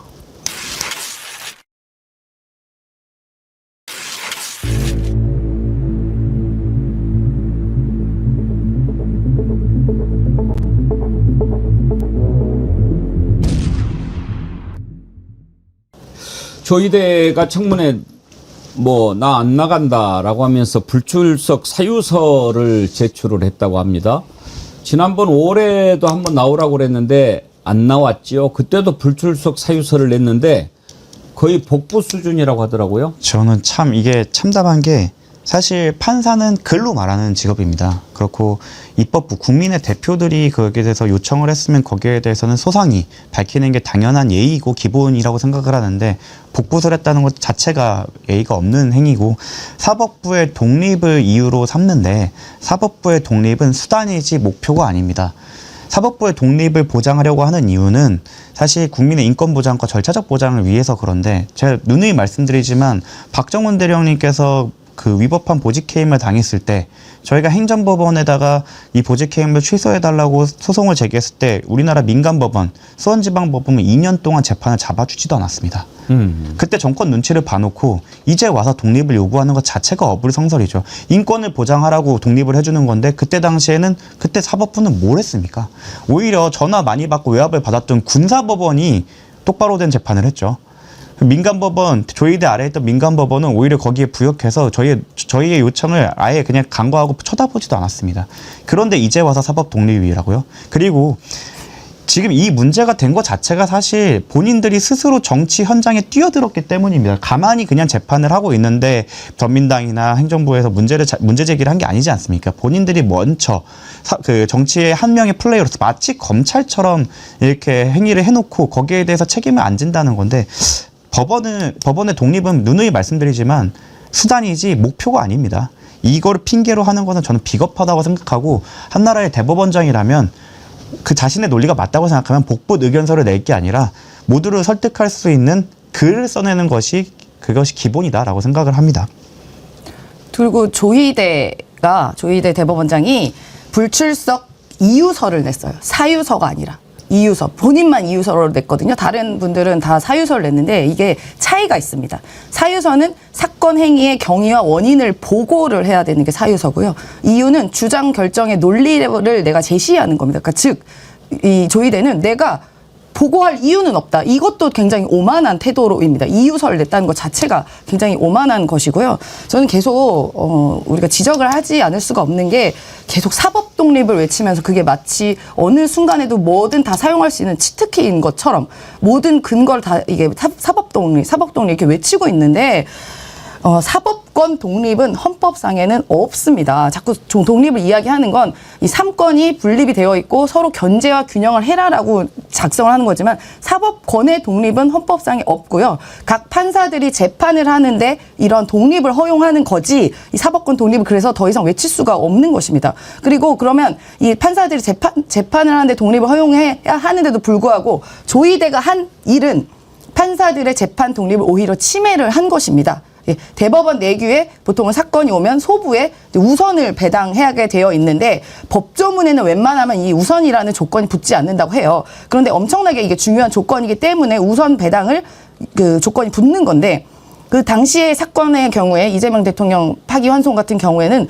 소부에서 사건을 심리해서 사건이 중요한 건데 그걸 그냥 본인 직권으로 그냥 본인 전원 합의체를 요청을 해버린 거잖아요. 그러면 애초에 조의대는 소부에 배당한 사건을 심리하기도 전에 전원 합의체 직권 상정한 거기 때문에 판사들의 재판 독립을 대법원장이 침해한 거고 무시한 겁니다. 그러니까 더 이상 이 독립이라는 양을 본인이 쓸 수가 없고요. 그리고 이번에 출석을 안 했는데 일단 그 국회법 121조의 5항에 의하면 본회의위원회는 특정한 사안에 대하여 질문하기 위하여 대법원장, 헌법재판소장, 중앙선거관리위원회 위원장, 감사원장 출석 요구할 수 있다라고 되어 있습니다. 예. 법에 엄연히 나와서 요구를 한 건데 본인이 이유라고 내가 안 나간 이유에라고 틱 갖다 붙이는 거죠. 이거 대단히 모독적인 일이죠. 국회 모독, 국민 모독.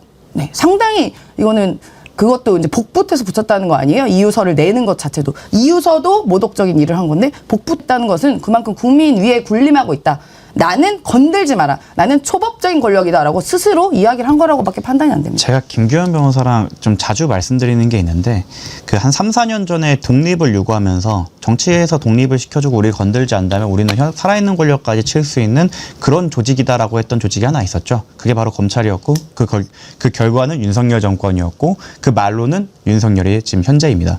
사법부도 독립은 말씀드리지만 계속 말씀드리는 수단이 불과합니다. 계속 독립을 핑계로 검찰화가 된다면 어쩔 수 없이 외부에서 칼이 들어갈 수밖에 없습니다. 저는 이제 개인적으로 요청드리고 싶은 게 제가 만난 판사님들 중에서 정말 훌륭하고 스스로 자기 검열을 엄청 해갖고 정말 결벽증스럽게 하시는 분들도 너무 많거든요. 근데 지금 이 작금의 사태에 대해서 방관하고 계시면 검찰과 똑같은 평가를 받게 될 겁니다. 부디 지금이라도 목소리를 내서 이 부분에서 비판을 해야 진정한 사법 독립과 사법부의 권위가 지켜질 거라 생각합니다.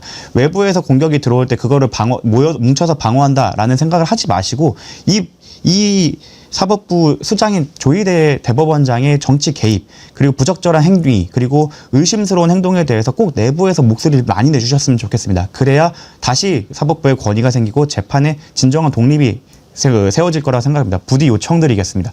보고 계신 판사님들이 계시다면 이 부분에 대해서 꼭 유념해 주시기 바랍니다. 지금 조희대가 저런 식으로 나오니까 이하 대법관 또 직위원까지 다 출석을 안 해버린다는 거 아닙니까?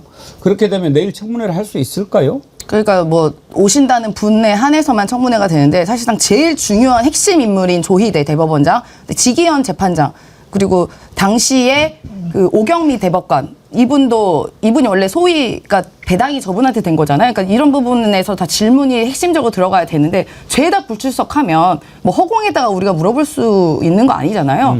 그리고 근데 되게 재밌는 것은 조희대 대법원장은 무슨 미래에서 오신 분인가 봐요. 이런 질문을 할 것 같아서 내가 안 나간다 뭐 이런 얘기도 있더라고요. 그걸 청문회에서 무슨 질문이 어떻게 있을 줄 알고 이런 거 물어볼 것 같으니까 안 나가겠다는 얘기를 그렇게 당당하게 하는지 모르겠습니다. 본인이 사법권 독립을 외치면서 권한만 주장할 게 아니라 권한에는 책임이 뒤따르게 되어 있습니다. 본인이 책임지지 않는 일들을 그동안 해왔고 지금 뭐 지기현 판사의 징계 문제라던가 그리고 대법원 파기환송의 의문점 해소 아무것도 안 되었잖아요. 그런 부분에 대한 책임도 분명히 있는 것인데 권한만 주장을 하고 있습니다. 굉장히 부적절한 것이고 그 어떤 공무원 집단도 이렇게 오만하게 안 나갈 거야 한다고 안 나가지지 않는 것이거든요. 판사, 대법관, 대법원장이기 전에 본인은 국가에 소속된 국가 공무원 신분입니다. 그걸 망각하면 안 되는 거예요. 그리고 본인이 사법부의 독립을 주장을 하는데 지금 국회가 출석을 요구한 건 입법부의 권한입니다. 그 권한도 존중을 해야죠. 견제와 균형이 민주주의의 핵심입니다. 자신들의 독립이나 자신들의 권한을 유지하고 싶다면 말씀하신 것처럼 자신 있게 나와서 거기다 소명하시면 됩니다. 어떻게 보면 가장 논리적으로 정합성이 높다고 해서 채택된 그리고 그 임명된 대법원장 아닙니까? 뭐가 무서워서 나오지 못하는 겁니까? 거기서 정 안 되면 서면이라도 작성을 해서 우리를 설득할 만한 뭔가를 내놓으셔야 되는 거 아니겠습니까? 근데 그 본인들의 권한을 존중받고 싶으면 본인들의 입법부의 권한도 존중해야 되는 거고 그리고 판사로서 그리고 한 명의 법관으로서 자신의 실력으로 우리 국민을 설득하면 됩니다. 그게 자신이 없어서 출석 못한다는 것 자체가 좀 비겁하다고 생각이 들고 이거에 대해서는 당도 그리고 뭐 다른 대안을 좀 생각을 해서 이렇게 좀 어떻게 보면 공전될 가능성이 보이는 청문회인데 다음 스텝을 밟아갖고 좀 실효적 있는 견제를 좀 했으면 좋겠고 누누이 말씀드리지만 사법부 내부에서 좀 나서 주셨으면 좋겠습니다. 이거는 정말로 검찰처럼 돼버릴 우려가 있습니다. 괴물이 되기 전에 스스로 암과 같은 부분을 잘라내야만 그래야 자정작용이 있다는 조직으로 인정받을 수 있습니다. 이 부분에 대해서는 저 법조인의 한 사람으로서 저도 사실 판사님들 비판하는 게 되게 부담이거든요.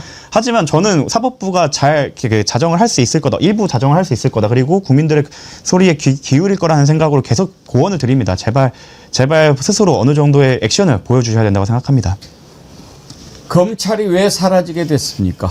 국민의 신뢰를 잃어버렸기 때문입니다. 국민의 신뢰를 잃어버리면 다 소용이 없는 겁니다. 왜? 국민이 그 권한을 위임을 했기 때문에요. 사법부라고 다르겠습니까? 국민의 신뢰를 잃어버리면 어떤 것도 존립할 이유도 없고 기반도 없는 겁니다. 내일 청문회 한번 지켜보도록 하겠습니다.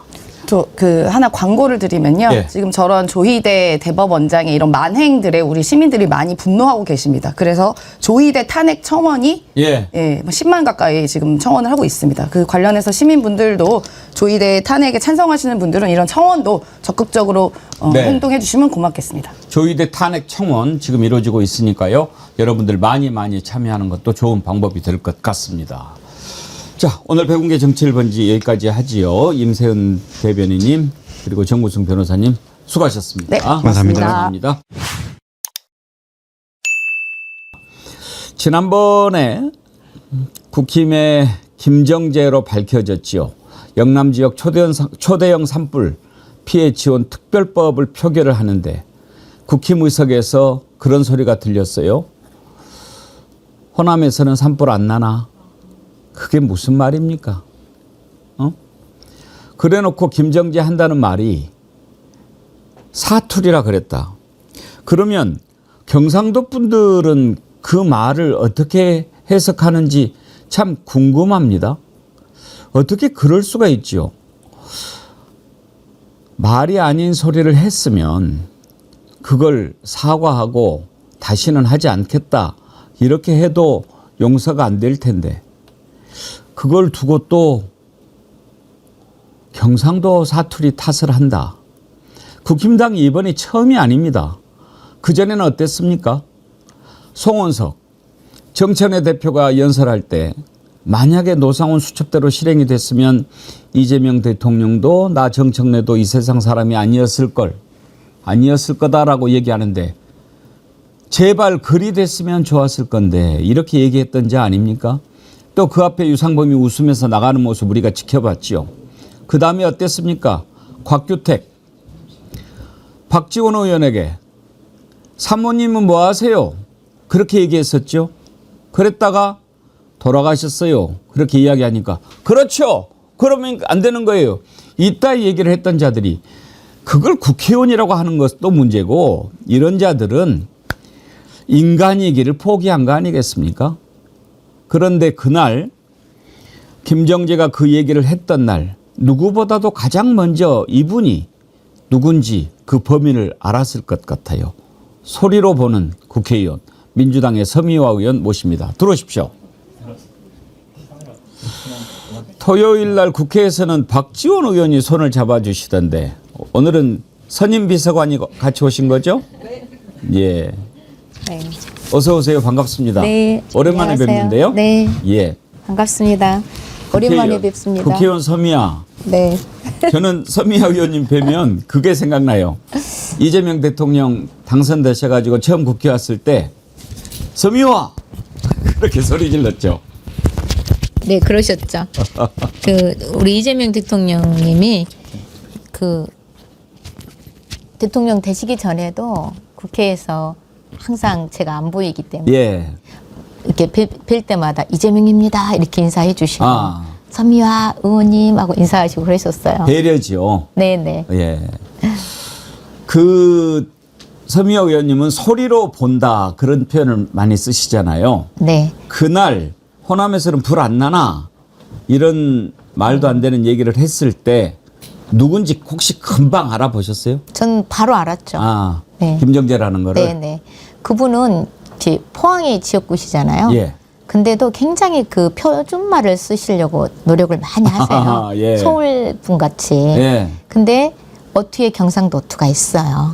그리고 저랑 운영위를 같이 했거든요. 그 윤석열 정부 때. 이미자 의원님, 김정재 의원님. 예. 아주 목소리 크신 분들이잖아요. 그래서 금방 알았습니다. 네. 그리고 제가 호남 사람이잖아요. 예. 금방 알아채고 제가 얼마나 열을 받았는지.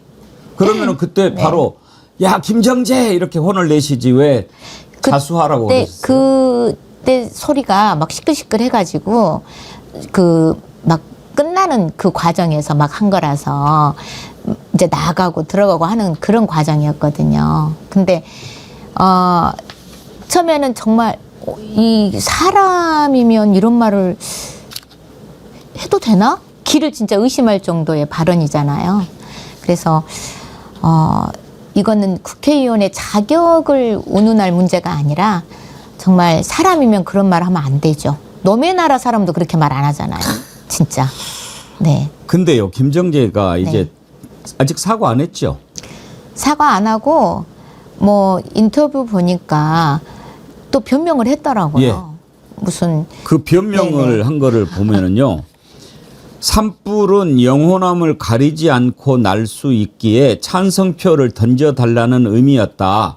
그걸 경상도 사투리로 짧게 말하다 보니 그랬다. 이렇게 해명을 했네요. 영상이 없으면 어쩌겠습니까? 영상이 그 음성이 정확하게 녹취된 영상이 있지 않습니까? 그 맥락을 그 문장을 말하는 발음의 이 높낮이가 우리 한국말은 우리 국어는 의미를 같이 담고 전달하잖아요. 네? 호남에선 불 안 나나? 이게 어떻게 그 영호남의 그 재난이 다 일어날 수 있기 때문에 찬성해달라는 발언이라고 경상도 말로 추각해서 한 말이다 이렇게 표현했더라고요. 그 해명을 보니까. 근데 그거는 다시 우리 경상도 사람들까지 모욕을 주는 발언이라고 저는 생각이 들더라고요. 그럼요. 그걸 네. 경상도 사투리 탓을 하면 경상도 분들은 그렇죠. 그러면 우리 경상도 말은 우리나라 말이 아닌가 이렇게 생각할 거 아닙니까? 맞습니다. 국어를 완전히 왜곡시켜버리는 그런 말도 안 되는 그 아주 너무나 구차하고 또 굉장히 정직하지 못한 형태잖아요. 저는 이분이 정직하게 정말 사과를 해야 된다고 보고 사과뿐만 아니라 사과하시고 이제 국회에는 그만 나오셔야죠. 이게 사람 아니죠. 진짜. 경상도에서도 이런 글이 네. 올라와요. 호남에서는 불 안 나나? 이 발언이 경상도 말이라고 예. 이 말을 우리 지역 국회의원이 했다고 예. 호남에서는 불이 나야 한다고 하는 말이나 마찬가지인데 예. 맞아요. 경상도 사람을 바보로 하는갑다. 그렇죠. 진짜 제가 전에 윤석열 씨 그 헌재에서 하는 말 듣고 우리 할머니 생각났다고 그랬잖아요. 진짜 우리 할머니 같으면 진짜로 확 진짜 조사 불고 말 못하게 해버려야 된다. 예? 그런 말씀 하시게 생겼어요. 예. 근데 지금 김정재가 도대체 인간이 어떻게 돼 있길래 이런 말을 할까 궁금한데 제 말이 김정재가 진짜 지금 처음이 아니지 않습니까?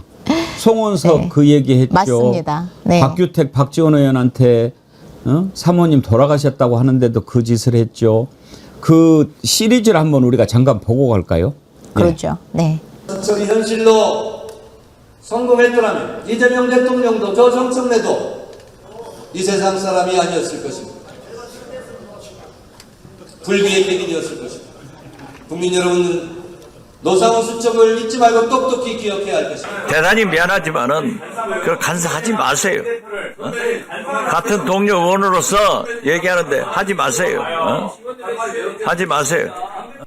그렇게 시키고 싶으면 장경태가 말처럼 당대표를 지켜드리세요. 당대표.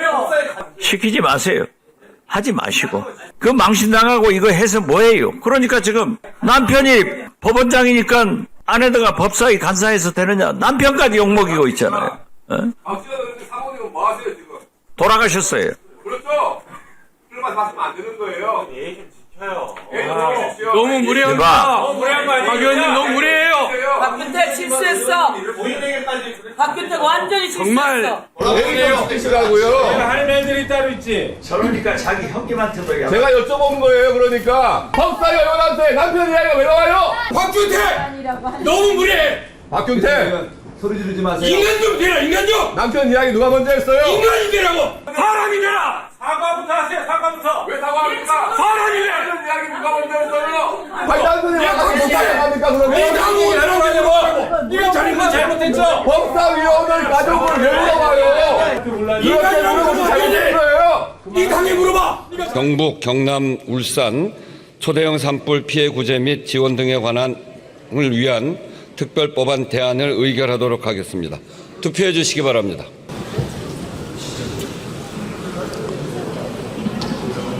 호남에서 불 안 나라? 호남에서 불 안 나라?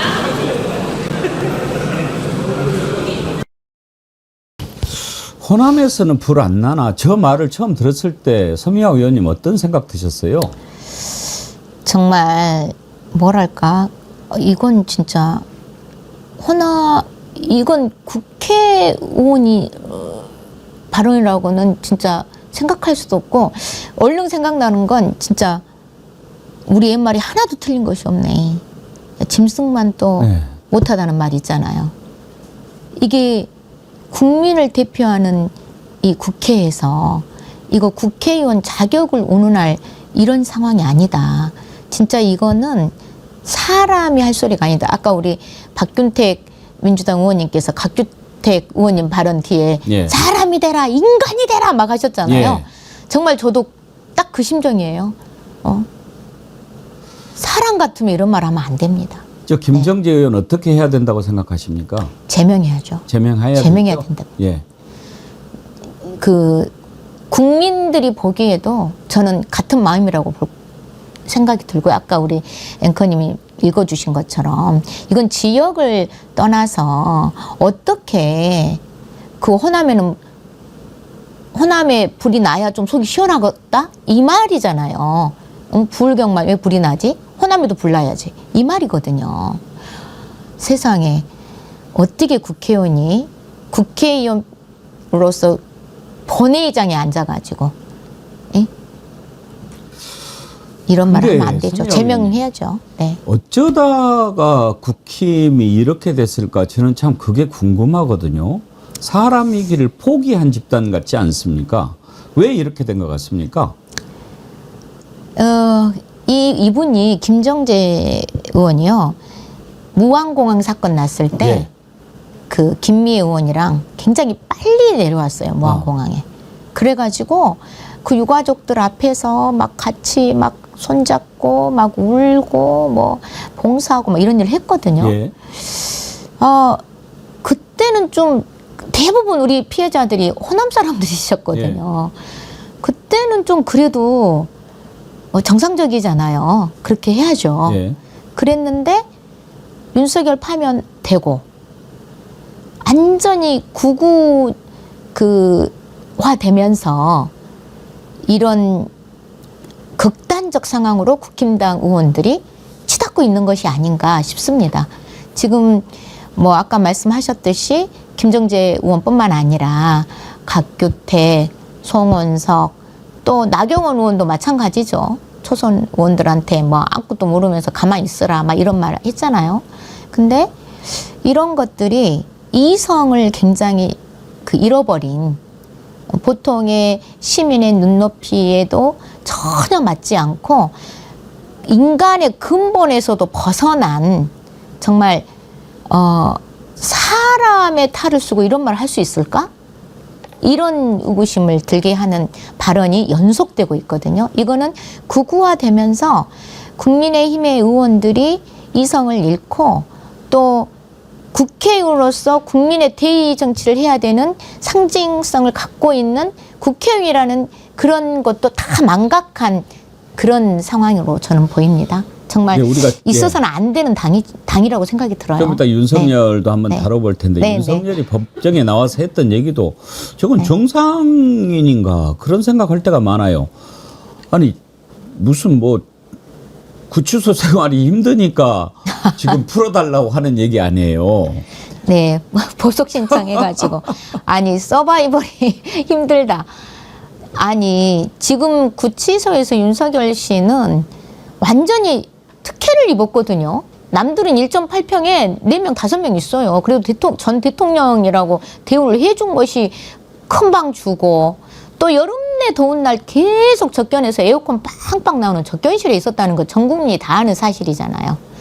그러니까 윤석열 씨는 완전히 그 본인은 특혜를 받아도 된다는 당연한 그 선민의식이 쩌들어져 있는 그런 발상에서 나오는 상황이고 또 법정에 가서 재판에 한 번도 안 나왔잖아요. 구속되고 나서. 그래 놓고는 풀어주면 나오겠다. 운동해가지고. 풀어주면 나올 것 같습니까? 풀어주면 뭐 하겠어요, 윤석열 씨. 이제 증거인멸 더 하고 도주할 위험도 있다고 저는 봐집니다, 윤석열 씨. 정말 엄중한 이 사안이기 때문에 이 재판부가 이 국민의 눈높이에서 현명한 판단해야 되고 또 윤석열 씨는 우리 명절 때마다 진짜 국민 괴롭히는 악기 같습니다. 지난 설에도 그랬잖아요. 구속 한 해 만에 해가지고 심우정 명절 휴가 시작되는 날 검사장들 모아놓고 시간 다퉈가면서 해가지고 구속 취소하게 만들고 이번엔 추석 앞둔 명절 기간 앞두고 지금 이 결정이 나올 텐데 명절 때마다 우리 국민들 속색이고 성가시게 하는 진짜 악기예요, 악기. 네. 그러고 보니까 그때도 명절이었네요. 네, 그랬습니다. 네. 네, 아니 지가 검사로 있으면서 집어넣은 사람들이 몇 명입니까? 그 사람들이 그렇죠. 어떻게 생활했겠습니까? 그런데 이제 와서 지가 1.8평에 좁은 데 있으니까 서바이벌을 못 하겠느니 그따 얘기를 하고 있고 말이죠. 그 당연히 구치소 갔으면 불편을 감수해야죠. 아니 그 집 편하라고 보내준 겁니까? 그러니까요. 그러니까 아직도 윤석열은 본인이 어떤 범죄를 했는지 전혀 인식조차 못하고 비상계엄이 대통령으로서 마땅히 할 수 있는 권한 정도로 생각하고 있는 거죠. 공소 사실도 전혀 인정하지 않고 있는 이런 뻔뻔한 파렴치범이라고 저는 생각이 듭니다. 결국은 이번에 검찰청 78년 만에 폐지된 것도 윤석열 때문에 그렇게 된 거 아니겠습니까? 윤석열이 완전히 그렇게 그야말로 점을 찍었죠. 네. 이게 역대 정부가 그렇게 하려고 했잖아요. 이미 검찰 개혁이 필요하다. 이것은 인식을 하고 있었지만 지금 이재명 대통령 취임한 지 115일 차 그 법이 통과된 거거든요. 정말 일사불란하게 이재명 정부 들어서서 이 검찰 개혁 법안이 통과된 것은 금방 말씀하신 것처럼 윤석열 씨가 검찰의 끝판을 보여주었기 때문에 전 국민이 요몬한 거죠. 정말. 네. 그때 검찰청 폐지 법안이 통과됐을 때 참 환호성, 박수가 네. 터져 나왔는데 그때 느낀 소회는 어떠셨습니까? 저는 그때 진짜 이 공소 그 기소와 수사를 동시에 할 수 있는 막강한 무소불위한 권력을 쥐고 그동안 이 정치 검찰들 때문에 너무나 무고한 분들이 이렇게 운명을 달리한 분들도 많고 또 억울한 옥살이를 하시고 이런 분들이 많이 생각이 나면서 이제야말로 정말 전 국민이 원하는 정의와 민주주의를 우리 제도 안에 새긴 날이다. 정말 역사적인 날이다. 그런 생각이 들어서 굉장히 감격적이었고 그렇지만은 이 검찰 개혁 법안이 이제 개혁의 시작이다. 사실은 개혁할 게 한두 가지가 아니죠. 그동안 권력을 국민이 부여해주면 그 권력을 빌미로 해가지고 얼마나 많은 권력이 부패와 부정으로 국민들 괴롭히는 그리고 권력의 탈을 쓰고 정치적인 개입을 통해서 자기들의 권력을 유지하려고 했던 그런 권력자들을 앞으로 하나하나 개혁해 가야 된다고 봅니다. 네. 국힘당에서 계속 지금 필리버스터를 하고 있기 때문에 주말에도 모시고 계속 네. 국회에 나오셨잖아요. 맞습니다. 근데 보니까 한 번은 박지원 의원님 이렇게 팔짱을 끼고 그 의사당에서 이동하는 모습 사진이 네, 아주 네. 관심을 모았는데 박지원 의원님 왜 저렇게 손을 잡아주셨어요? 아니 토요일 날 그게 예. 이제 바로 어제 그제죠. 토요일 날 그 방송 미디어 통신위원회 설치법 예. 이제 그 의결하려고 이제 국회 의총 끝나고 전부 이제 계단으로 막 올라가시는데 저는 이제 불편해서 엘리베이터를 타게 됐는데 박지원 의원님이 함께 타신 거예요. 그러면서 의원님께서 그날이 토요일인데 박지원 의원님은 금기올레 하시면서 이제 주말에는 항상 그 민생 살피시고 지역민들 만나서 소통하시는 일을 한 주도 안 빼고 하시는 분이시거든요.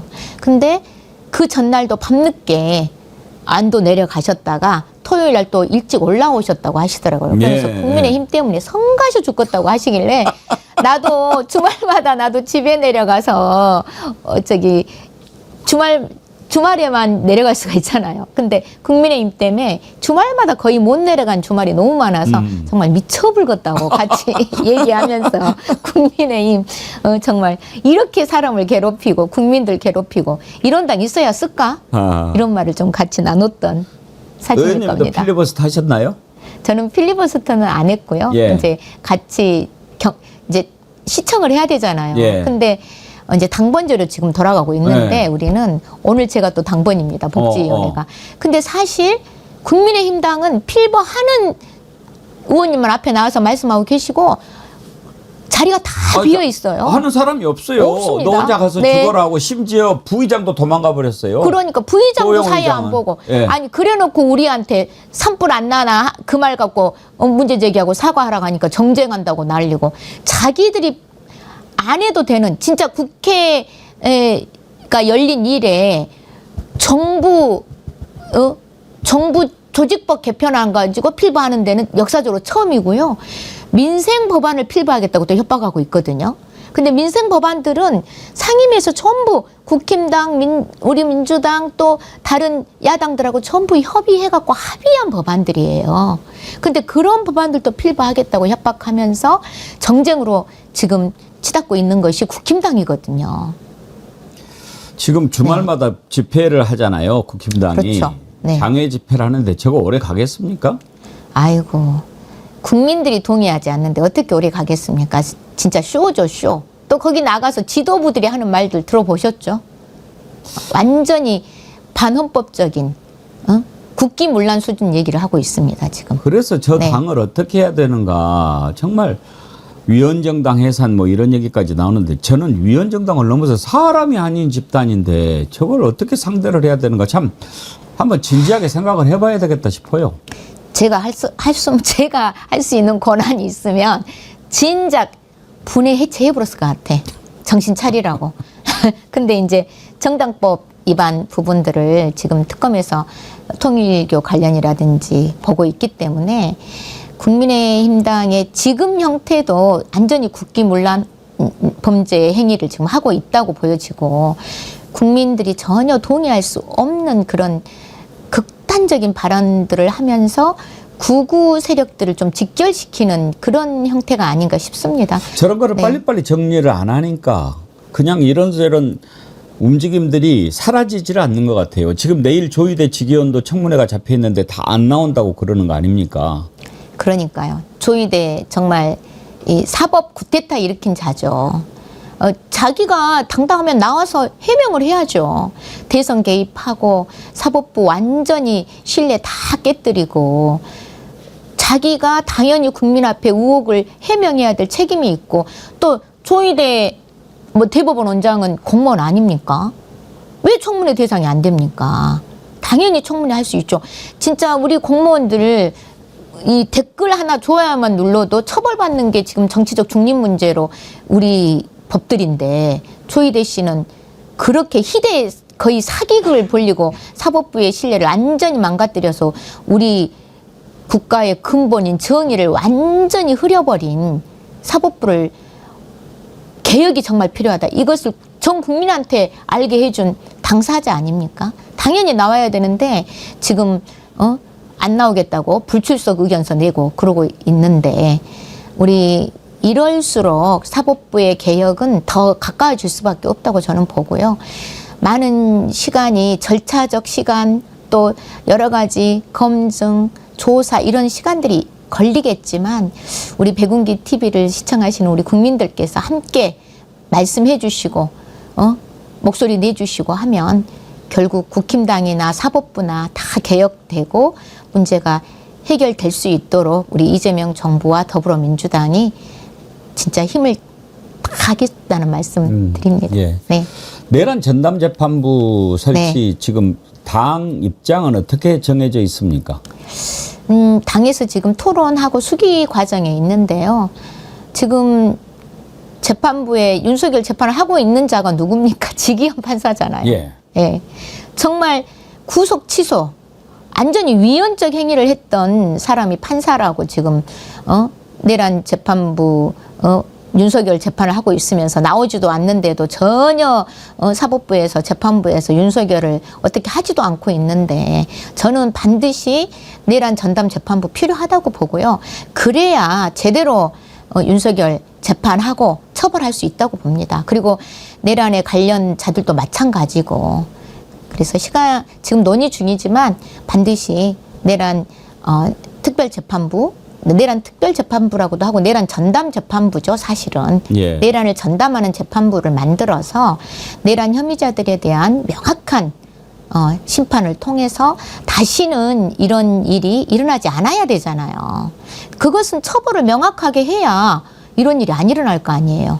얼렁뚱땅 넘어가면 또 후에 누가 또 대통령 돼서 영원히 집권하겠다고 나설 사람 없다 이렇게 장담할 수 없지 않습니까? 네. 예, 오늘 이렇게 또 나와서 그런 말씀 다 해주시고 저는 서미화 의원님 그날 소리로 보는 네. 서미화 의원 소리로 나는 다 본다 그럴 때 바로 그때 좀 전화로 연결해서 누굽니까 하고 물어보고 싶었거든요. 그러셨구나. 그때 네. 바로 알으셨구나. 예. 네, 바로 알았죠. 그래서 제가 예. 그 학대 우리 민주당 회의 때 정확하게 알 것 같다. 예. 숨지 말고 그러니까 자수해라. 그랬더니 그 말하고 나서 바로 몇 시간 후에 인터뷰 통해 자기가 했다고 시인을 했었어요. 김정재 의원이. 네. 추석 때는 일정을 어떻게 잡고 계십니까? 이제 10월 2일에 또 본회의가 열릴 수 있을 것 같아서 그날 저는 마지막 열차를 지금 예약해 놓은 상태고요. 지금 법안을 계속 처리를 해야 되는데 필리버스터를 하고 있으니까 이번 추석 연휴도 제대로 못 쉬실 것 같아요. 네, 그렇습니다. 지금 상황이 거의 뭐 국회에서 항상 저는 이제 대기하고 있는 대기조에 해당되는 의원이고 또 명절에는 이제 목포로 내려가는데 이제 제가 며느리인데 저 한 명밖에 없어요, 며느리가. 네. 그래서 시어머님이랑 시숙님이랑 가족들이 전부 저희 집으로 오시거든요. 그래서 제가 또 가족들과 함께 추석 명절을 또 지낼 계획을 세우고 있고요.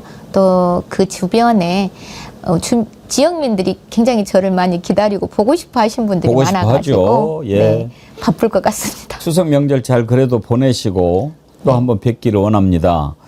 보수영님 TV님이 미소가 아름다우신 서미화 네, 의원님 감사합니다. 환영합니다. 네. 그러셨고요. 네. 도은이님께서 오늘 우리가 배경을 코스모스 길로 깔았거든요. 네. 그랬더니 서미화 의원님 코스모스 배경에 너무나 잘 어울리세요. 그러시구나. 네. 국힘당 향해서 전라도식으로 욕 한번 시원하게 해주세요. 원래 네. 욕을 잘 못하시는데. 네, 그렇죠. 이제 우리는 욕이 아니라 전라도는 말이요, 말. 말이고 정신 차리게 예. 정말 그런 사람이면 그런 말 하면 안 되는 짐승만도 못한 그런 말을 한 사람들은 진짜 우리 목사님은 그런 말 합니다. 그런 사람은 어떻게 해야 됩니까? 입을 찢어버려야 돼. 이렇게 말씀하셔요. 우리 목사님은 공식적인 그 설교 과정에서도 그런 말씀하시거든요. 근데 전라도에서는 그렇게 좀 명확하게 하면서 고치라고 그러지 말라고 이렇게 말씀하십니다. 네. 입을 찢어버려야 돼. 그런 말하면 입을 찢어버려야 돼 하면서 우리 목사님이 웃으면서 하시는데 예. 김종성님께서요. 네. 서미화 의원님은 사랑이 뭐냐고 물으신다면 눈물의 씨앗이라고 노래 잘하십니다. 아 이게 18번째예요? 18번 아닌데요. 예. 우리 그 어디에서 지난주에 예. 우리가 장거리 출장을 갔어요. 예. 그랬는데 우리 비서관님이 졸린다 하길래 제가 어. 차 안에서 공연을 좀 이렇게 해드렸습니다. 우리 추석도 다가오는데 우리 정어리한 애청자님들한테 한 소절 들려주세요. 그래도 됩니까? 아이고 네. 자, 박수. 아니 그 정어리 TV 말고 서미야 TV도 있는데 구독도 해주시고. 그러면은 서미화 TV에 또 저희가 보내드릴게요. 네네 예. 구독해주시면 볼 수 있고요. 서미화 TV 여러분들 구독 많이 눌러주세요. 예. 한 소절 하면서 마무리할까요? 네. 그러십시다. 해도 됩니까? 좀 불러주세요. 네, 그때 불렀던 예. 사랑이 무엇냐고 물으신다면 눈물의 씨앗이라고 말하겠어요. 감사합니다. 그러면은 이번 추석 연휴 때 시간 나시면 취입을 한번 하는 걸로. 네, 감사합니다. 그렇게 하시죠. 네. 오늘 나와주셔서 감사합니다. 네, 가까우니까 가끔 불러주세요. 예, 또 뵙겠습니다. 네. 예, 소리로 보는 서미화 의원님 만나서 김정재 그때 그 얘기를 들어봤습니다. 서미화 의원님 여러분 많이 성원해 주시고요.